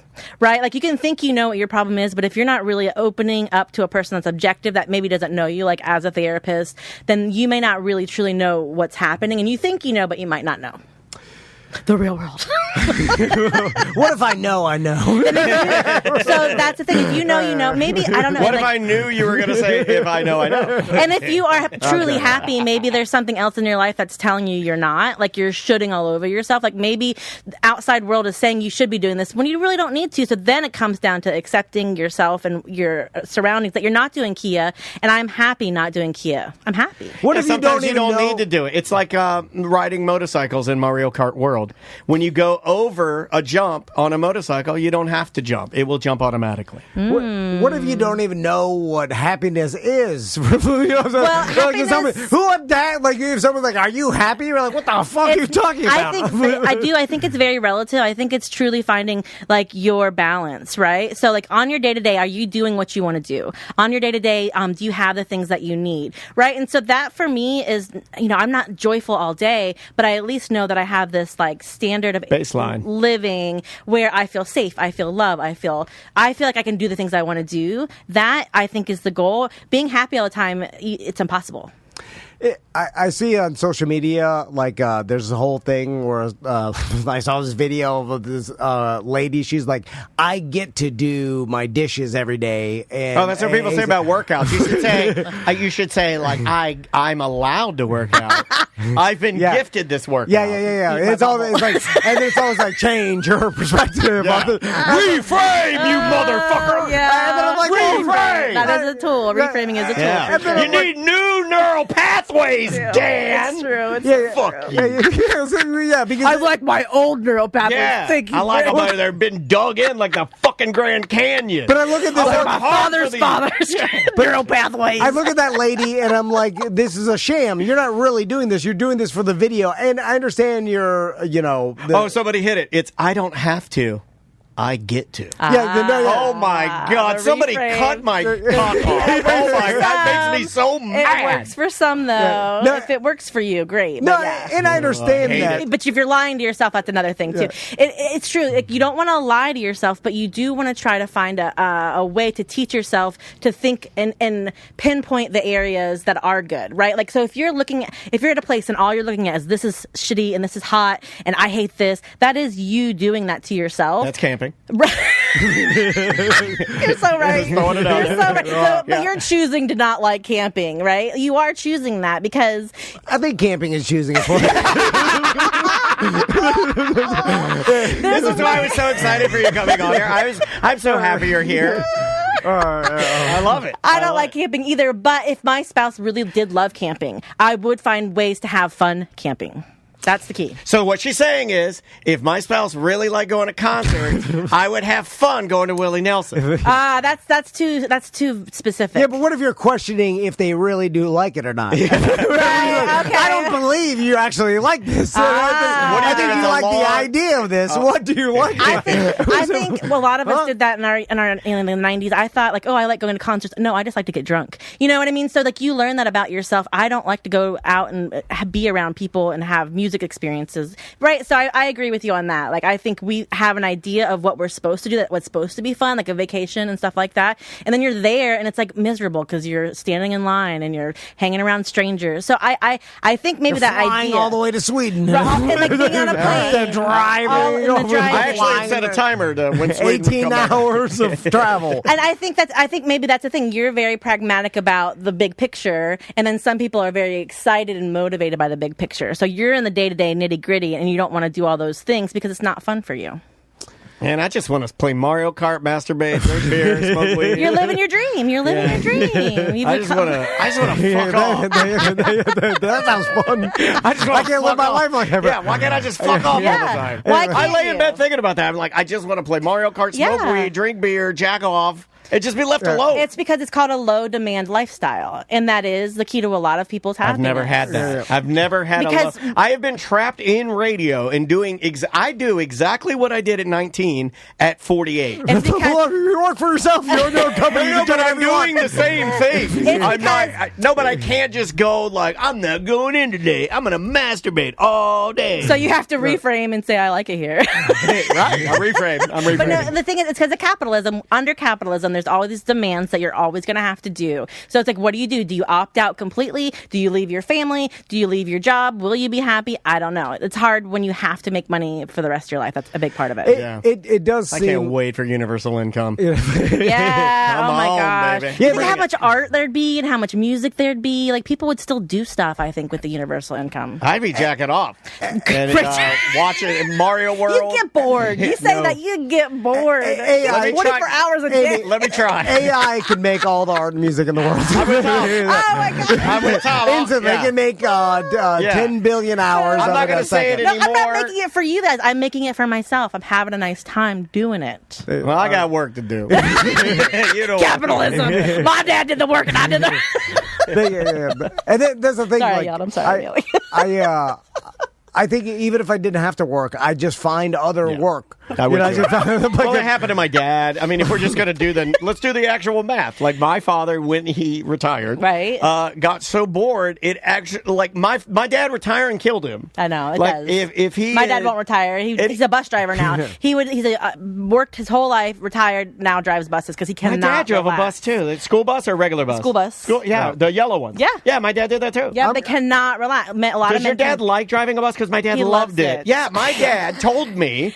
See, this is crazy that this checks out. My father, Daniel Reams Dennis, his favorite job out of all of them was, he said to my mom, always, driving that yellow school, being He a school loved bus my driver. dad, He too. loved chirping the kids. Yeah. Getting them all how you doing, guys? Come on. He loved it. My dad's dream job would be driving a boat. So I don't know. Maybe that's a thing for a lot of men. Like you want to have a mission. That's kinda what yours. creates you excitement. Like you're not doing like tedious things, but you have a big mission, a big accomplishment. Maybe like colonialism. You know what I mean? Like like you're trying to I want to take over. I want to destroy native tribes. That's the white man thing. That you just have to They call that the Dufresne. You crawl through a doo-doo pipe to go sand a boat. to get to the data center. Like you want to get to the data center. You can just chill on the beach, Andy.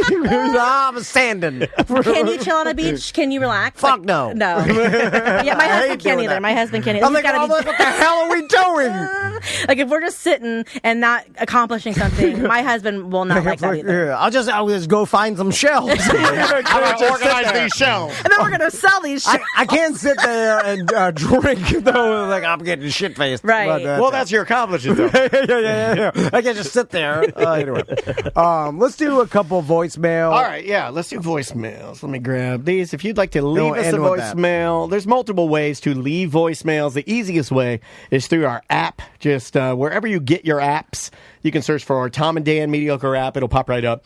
There is a button that says Mediocre Messages. If you hit that button, it will record your voice. I believe you have to hold the button down to leave your voicemail message, and you can leave one, sort of like this one right here. Hey, Tom and Dan. High Thought here. I'm folding clothes, putting them away, and I've realized I don't think I've ever bought a single clothes hanger. None of them are the same in my closet. They're all different. Is that the same for everybody? I'll hang up and listen. I mean, I have a lot of crazy different clothes hangers, but I have bought clothes hangers, and the ones that I chose to buy were the big rounded balloony plastics. Everybody has the big white. They're like the ones that are pleasing to take the bottom edge of it and bounce it on a table. Big, thick plastic. Yeah, big, thick. Big round tuber. Yeah. And then I have some wired ones, but if my favorite, the twisty wire. When I was a kid, my favorite were the wire on the top that was plugged into cardboard. Yes, I hate those. I loved them. I take the cardboard off, and you'd hit the shit out of your friend with the cardboard. It hurt like a welcome good. And then you would take the other one to roast hot dogs or marshmallows. I don't like those ones because you couldn't hang like heavy things on them. Right. Like if you hang like a pair like jeans on them, they would like slope down. Right. So I didn't like those ones. I have had a unique experience where I never really lived an adult life because I just went from like living with my parents and then just living with my wife and then she did He's still in diapers. I've never Good for you. I've never purchased shampoo before. Yeah. Because I've always just used either my wife's shampoo or whatever the hell she bought. Wow. I went from using my mom's shampoo and then like Same shampoo. Yeah. Pantene. I never thought about it before. Are they sponsored by a shampoo? We're sponsored by Pert Plus. Actually. And then if I didn't have it, I just wouldn't use it. I just use a bar of soap and I used to like using a bar of soap because as a teen, as a young kid, I'd rub the bar of soap on my hair and I'd feel my hair and I'd be like, it feels clean and dry. Like a man's like I was like, this is the way your hair's Squeaky supposed clean. to feel. It's supposed to be dry, even with water in it. I don't think I've bought like Windex or like cleaning products before ever. For here, you have. You bought a Windex here. Or you mean for the house? For the house. Not even here. I didn't. You ever bought your wife a dress? No. See, I love doing that. I got that from my dad. I like going. I like knowing my wouldn't wife's even know. size. Like Pretty Woman. My dad and I are very good at this, and Yeah. this is something that we got. I'm not fucking around. Like I can, like if I have my wife's sizes, I can go into a place, and if I see something, I can like visualize it and know it's going to look good on her. Wow. And I'll pick something out and I'll buy it. And she'll be like, "This is just my style." Wow. My dad though would crush it. Most my dad people was can't the do king that. of Yeah, that. most people can't do that. Yeah, no, I would have no. I don't even know how to do it for myself. It's a dentist thing. I don't know. My dad was the king of it. He'd walk in, he'd be like, "Oh, that's it. That's what we got to get." And he'd give the lady the sizes, and then the lady'd like pack it all up, and he'd give it to mom. That's and a talent. And he hit home runs every time, unless my mom was lying. Unless she was being nice. Yeah, Yeah, she could have been, but If you showed me two different dresses and you asked me which I thought was better, I would say I have no idea what you're saying. Oh, I have no idea what you're talking about. Andrea's better. I know her style, yeah. Right. And she says Daniel is so good at it. Yeah, like I don't know. Like I can look at my. I know what she likes to wear. I know she likes preppy style stuff. I know that like she likes more like Tommy Hilfiger type style. I know that her colors are red, white, and blue. 100%. Those are her favorites. I know that she likes nautical type stuff. I know she likes ropes. I know she likes stuff that like is very tailored. You know, I know she likes. I know she likes tiny jackets. I hate tiny jackets, but it's not about me. What kind of hangers does she like? She likes the big round tubers. Yeah, like Tom was saying. Nice. That's what we got. We got tubers. Big tubers. We're a Big tuber tubers. household, I feel like. Yeah. I don't care what kind of hangers I have. I just want them to all to match. I feel crazy if like they're all different. Like if you get one from Old Navy and you get one from a fancy place and you get one wooden one, like that would drive me nuts. So a lot of times, like again, being poor, like you just buy the cheapest ones. We would buy the white, plastic ones. Tubers. As long as all of those were just the same, I'm fine with that. Is like sometimes I'll help Crystal with the laundry, and then I'll put the laundry away, and I'll go into her closet, and I don't know, like when I put like a dress or a shirt, a blouse or something, like I part the sea of clothes, and then I just stick it there and smush it back, and it's hidden really. And then I'm like, is this what I'm supposed to do? I've never clarified with anybody how to put clothes away. Why? Why? Why haven't you asked her? Too much trouble. You know what? You get the fuck out of here. I don't talk to him like that. I honestly don't know. I don't let her talk to you like that. You get the fuck out of here. I don't want to know. I don't care. That's the funniest thing anybody's ever said. You're like, why don't you ask where it goes? Listen, I can't even. I wouldn't believe the answer. That's so funny. I'm scared of myself. Oh my god! Like, whatever answer she told me, I'd be like, "That's bullshit." Okay, that's good to know. Like, That's I good. don't. What is the answer? You just put it back. Is there a rhyme or reason? Oh my god! I think there's a part too. It's like, if some of these tasks they are menial, and then it's just gonna get messed up again, and it's annoying. But I think there's something to say about that because, like, have you heard the words weaponized incompetence? Anybody heard that? That's our band. That's our band. We're in a band. I'm the drummer for fucking Weaponized Incompetence. This is our lead singer. Sing our hit. It's called Procrastination. I don't care about your hangers. Fuck your hangers. My dad ate my butt. Fuck your hangers. Yeah, it's very hardcore. Madball. Very madball. I love it. DC punk. I love it. Yeah, I know. Yeah, it's pretending you can't do something so no one ever asks you. Or never learning how to do it. Oh yeah. Let's go. I don't really. Right. Every time I turn on the washing machine, I'm like, whoa, and I'm like, hot or cold? Andrea doesn't even let me do it. Are you kidding me? Yes, she don't let me. Y'all are killing me. I've gotten to a point where I don't do any laundry. So not even one lick of and laundry. that's why when wives die, that's why men get married immediately because I can't do it. I can't do it. Well, that and I gotta eat. I gotta eat. Daddy's gotta eat. Yeah, I gotta be. And I'm like, oh, yeah. I'm like, my clothes are dirty and I haven't fucking days. What the fuck? I can fix this. I know. Hold on. Where's my cell phone? Yeah. And I'll use my money. Let me call Tom. Oh my god! All of my clothes are dirty, and I haven't had sex in 3 weeks. You know, good we have it too, and we can use our money to get a younger one. That's it. As long as it's consensual, it's fine. Let's try this one right here. I mean, not too young. Baby. No. Jesus Christ. Yeah. No, I'm not consenting to that. No. That's only in Louisiana. I think it's 14. All right. Oh no. Here, awkward. Here we go. This is called awkward. Hey guys, it's two-man Sean out here in Vegas, and I just got the most awkward encounter with the cashier at a gas station. When I walk up, I guess he had some kind of interaction with a person before him, so when I step up, he's continuing whatever experience happened, and he's just saying stuff to me. And I only got 3 things to ring up, so I'm just like, this will be over in like a minute or whatever. But he's talking to me, and he's saying stuff, and he wants like a response or something, and I don't know what we're talking about, so I just keep saying those like vague sentences like, oh, word, or I feel that, I hear what you're saying, bro, but I don't know what we're talking about. And eventually he says something, and I said, oh, yeah, and I'm not mad at that. And he's like, I didn't even say you were mad at that, did I? I didn't say you were mad at that.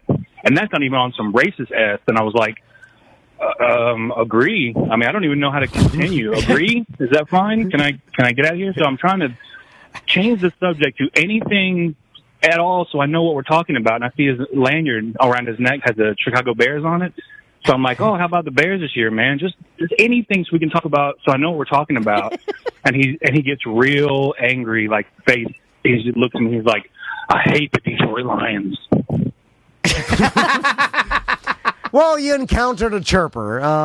Or a crazy person. Yeah. You know, I know, like I am a chirper, but I don't have this. There's different categories of chirpers. I'm definitely, without a doubt, a chirper. But I don't have the tendencies that some chirpers have. Our very beloved friend, Bubba Whoop-Ass Wilson, had this particular chirper disease where you're a chirper, and when you get comfortable with somebody and you find a sympathetic ear, you unload everything. Like, even on someone that, like, the first time I met Bubba, or Bert, he told me about his impending divorce and how his wife was sucking every dick in town. Like, he was going into great detail about, like, he was just airing it out. Too far. Yeah, way too far and way too comfortable. But I don't have that. When I chirp, it's usually just kind of pleasantries. It's surface chirping. I think a lot of men use service industry people to do that because they don't have it in their lives, right? Like, they don't have someone to talk to, so they'll go to the Hooters and talk to the lady at the Hooters. That's Tom at Ale House. Right. Oh, my God. I'm kidding. Like, how many times do you see men doing that, or a strip club, or anywhere where they have to talk to you, right? And then it's a transaction. Is that? It's transactional. It's transactional, and there's a control, and they can leave when they want to, and they don't have to give back. They don't have to learn what kind of dress they're going to wear, right? Like, they don't have to learn anything about that person. They can was give a diss you. on me. That was a shot. That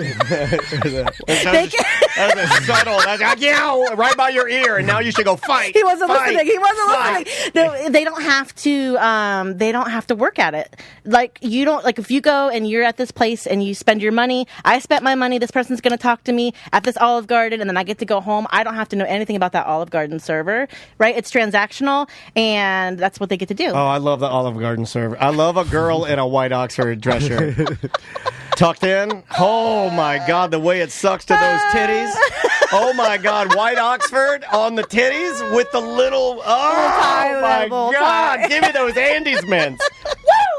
I do like the Andes mints. Oh, so good. I have no problem small talking someone. If they is on a small talk, it's fine. I'm not a crazy person, but I do not initiate any conversation anywhere. Like, I would, I don't look forward to a conversation with a stranger, or like I'm sitting there or watching, I don't look forward to it. Like, You're nice about it. I'm nice about it, but I don't You're like... You're a human being about it. I don't like... But you'll start a conversation. You'll chirp.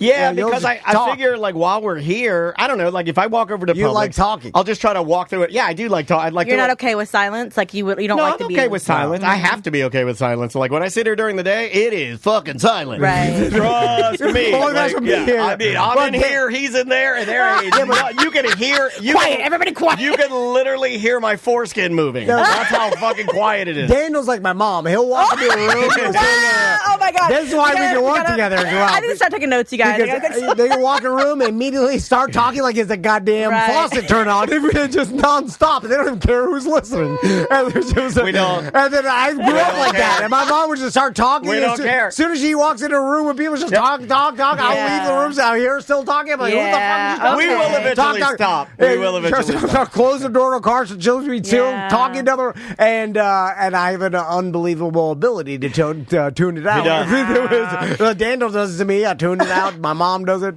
Tune it out. That makes a lot of sense. Yeah. So if you grew up with conversation not meaning anything, you have to, like, learn how to deal with that, and that's how you tune out. Oh yeah, I love tuning out.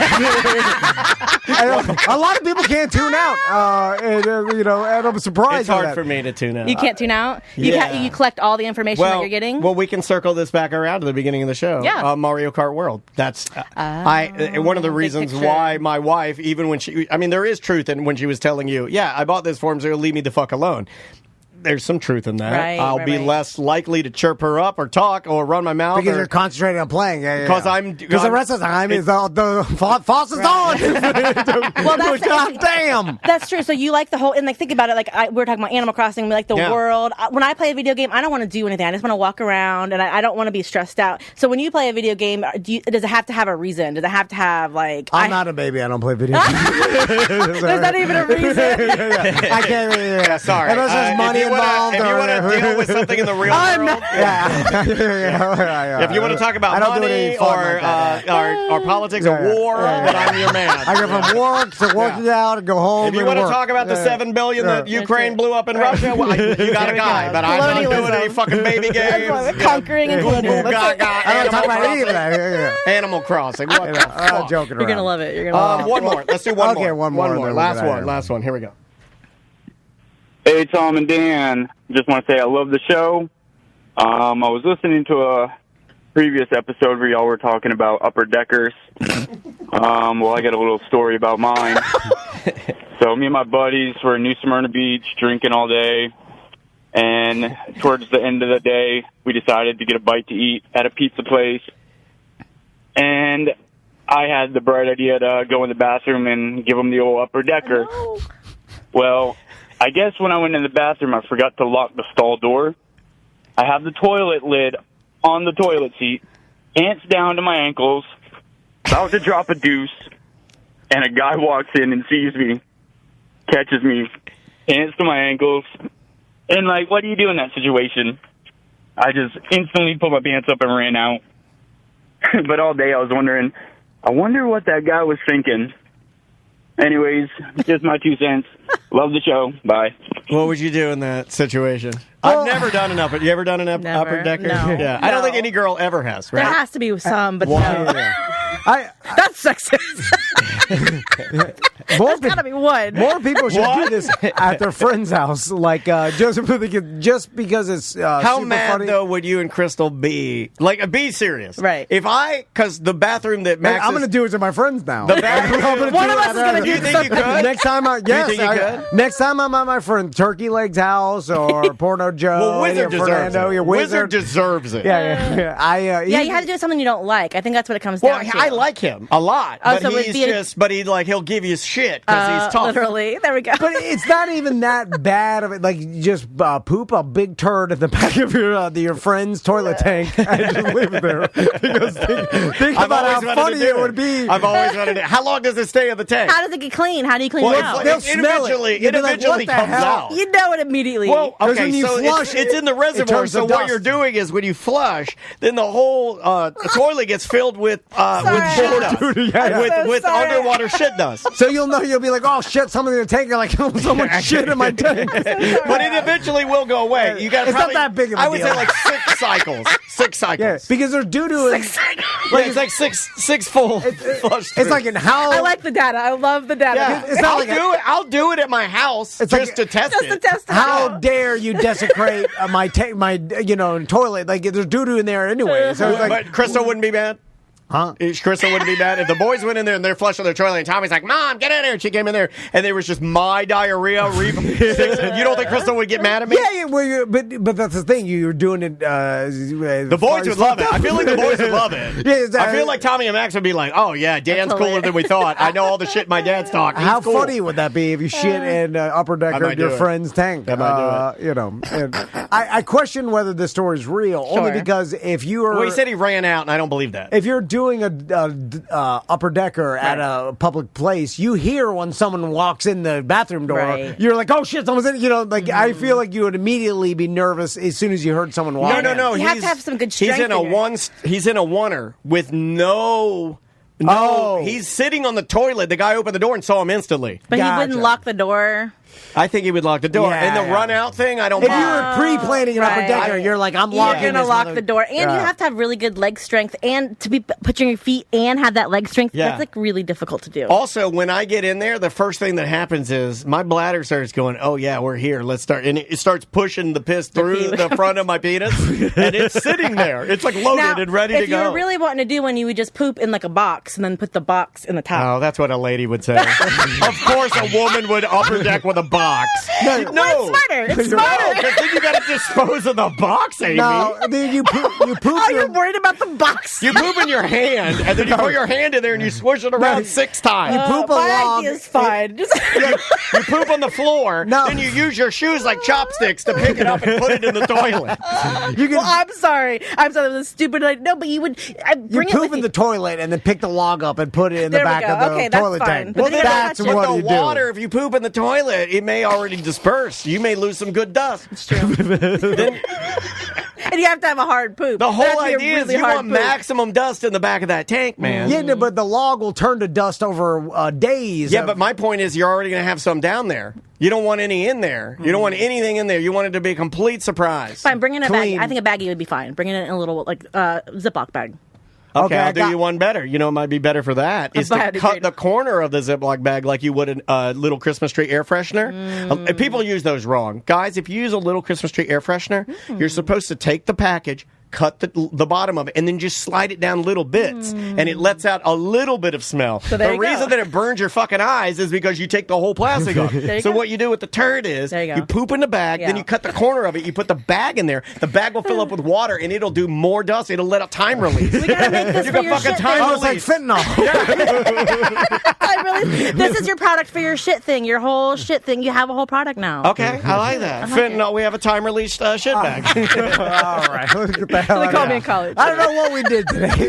Me neither, but people love you, Amy. I love them. Thank you. I love you so much. Amy, again, you'll be hosting Shit Sandwich this weekend. Yep.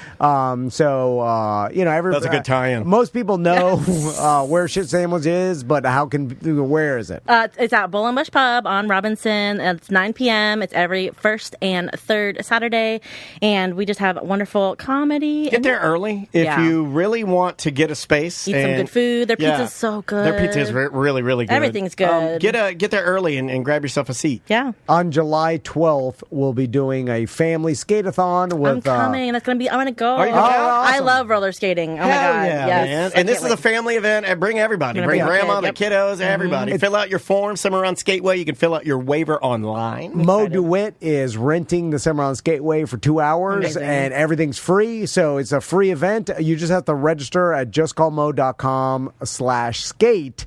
And because if it does reach a capacity, then we can only let people that registered in. So just register there, pre-fill out the waiver so that you don't have to wait a long time, because we will only have it for 2 hours. But we met with Bus Decker and Mo the other day at Cimarron Skateway. So it's going to be a fun event. Yeah, and like I said, bring your family, because it's a family event. I'm going to bring my sons. Bring everybody. If you're bringing your own skates, just make sure they weren't used outside, and no hard toe stoppers. Other than that, we'll see you out there. Although I have not seen in my time of going to Cimarron Skateway them turn away someone's dirty shit skates. You know what I'm saying? Wait till they see mine. It may be a result in the kids not skating on the asphalt. It's hard to be skating on the road. Maisie does it. Yeah. Oh, right. On the back in the parking lot. We don't have much to offer her. She has a parking lot. That's why she's tough. She is grown up. Skating in the parking lot, CPR. Great. I don't. Oh God. All right, guys. I was yelling at my sons. I was like, "Maisie's doing CPR while you guys are doing nothing." Skating in alleys doing CPR. It doesn't change them. They're like, "Yeah, Maisie's awesome. She's gonna be a fucking rich, successful one day." She's doing all of this in preparation of her dying father. Why do you think she's learning how to change diapers in CPR? It's for me, baby. All right, let's get out of here. Guys, Amy, thanks so much again. Thanks for having me. Love you. Thank you. Hey, DeBerry Joe. One last thing. He's moving away. Love to DeBerry Joe. He's been sitting in today. Yeah. Hey, we appreciate you. Are we going to now have to call you North Carolina Joe? Charleston Joe. Yeah, you're Charleston Joe now. I'll always know you as DeBerry Joe. That's the radio. Well, hey, safe travels. We love you, man. All right, guys. We will see you on Monday.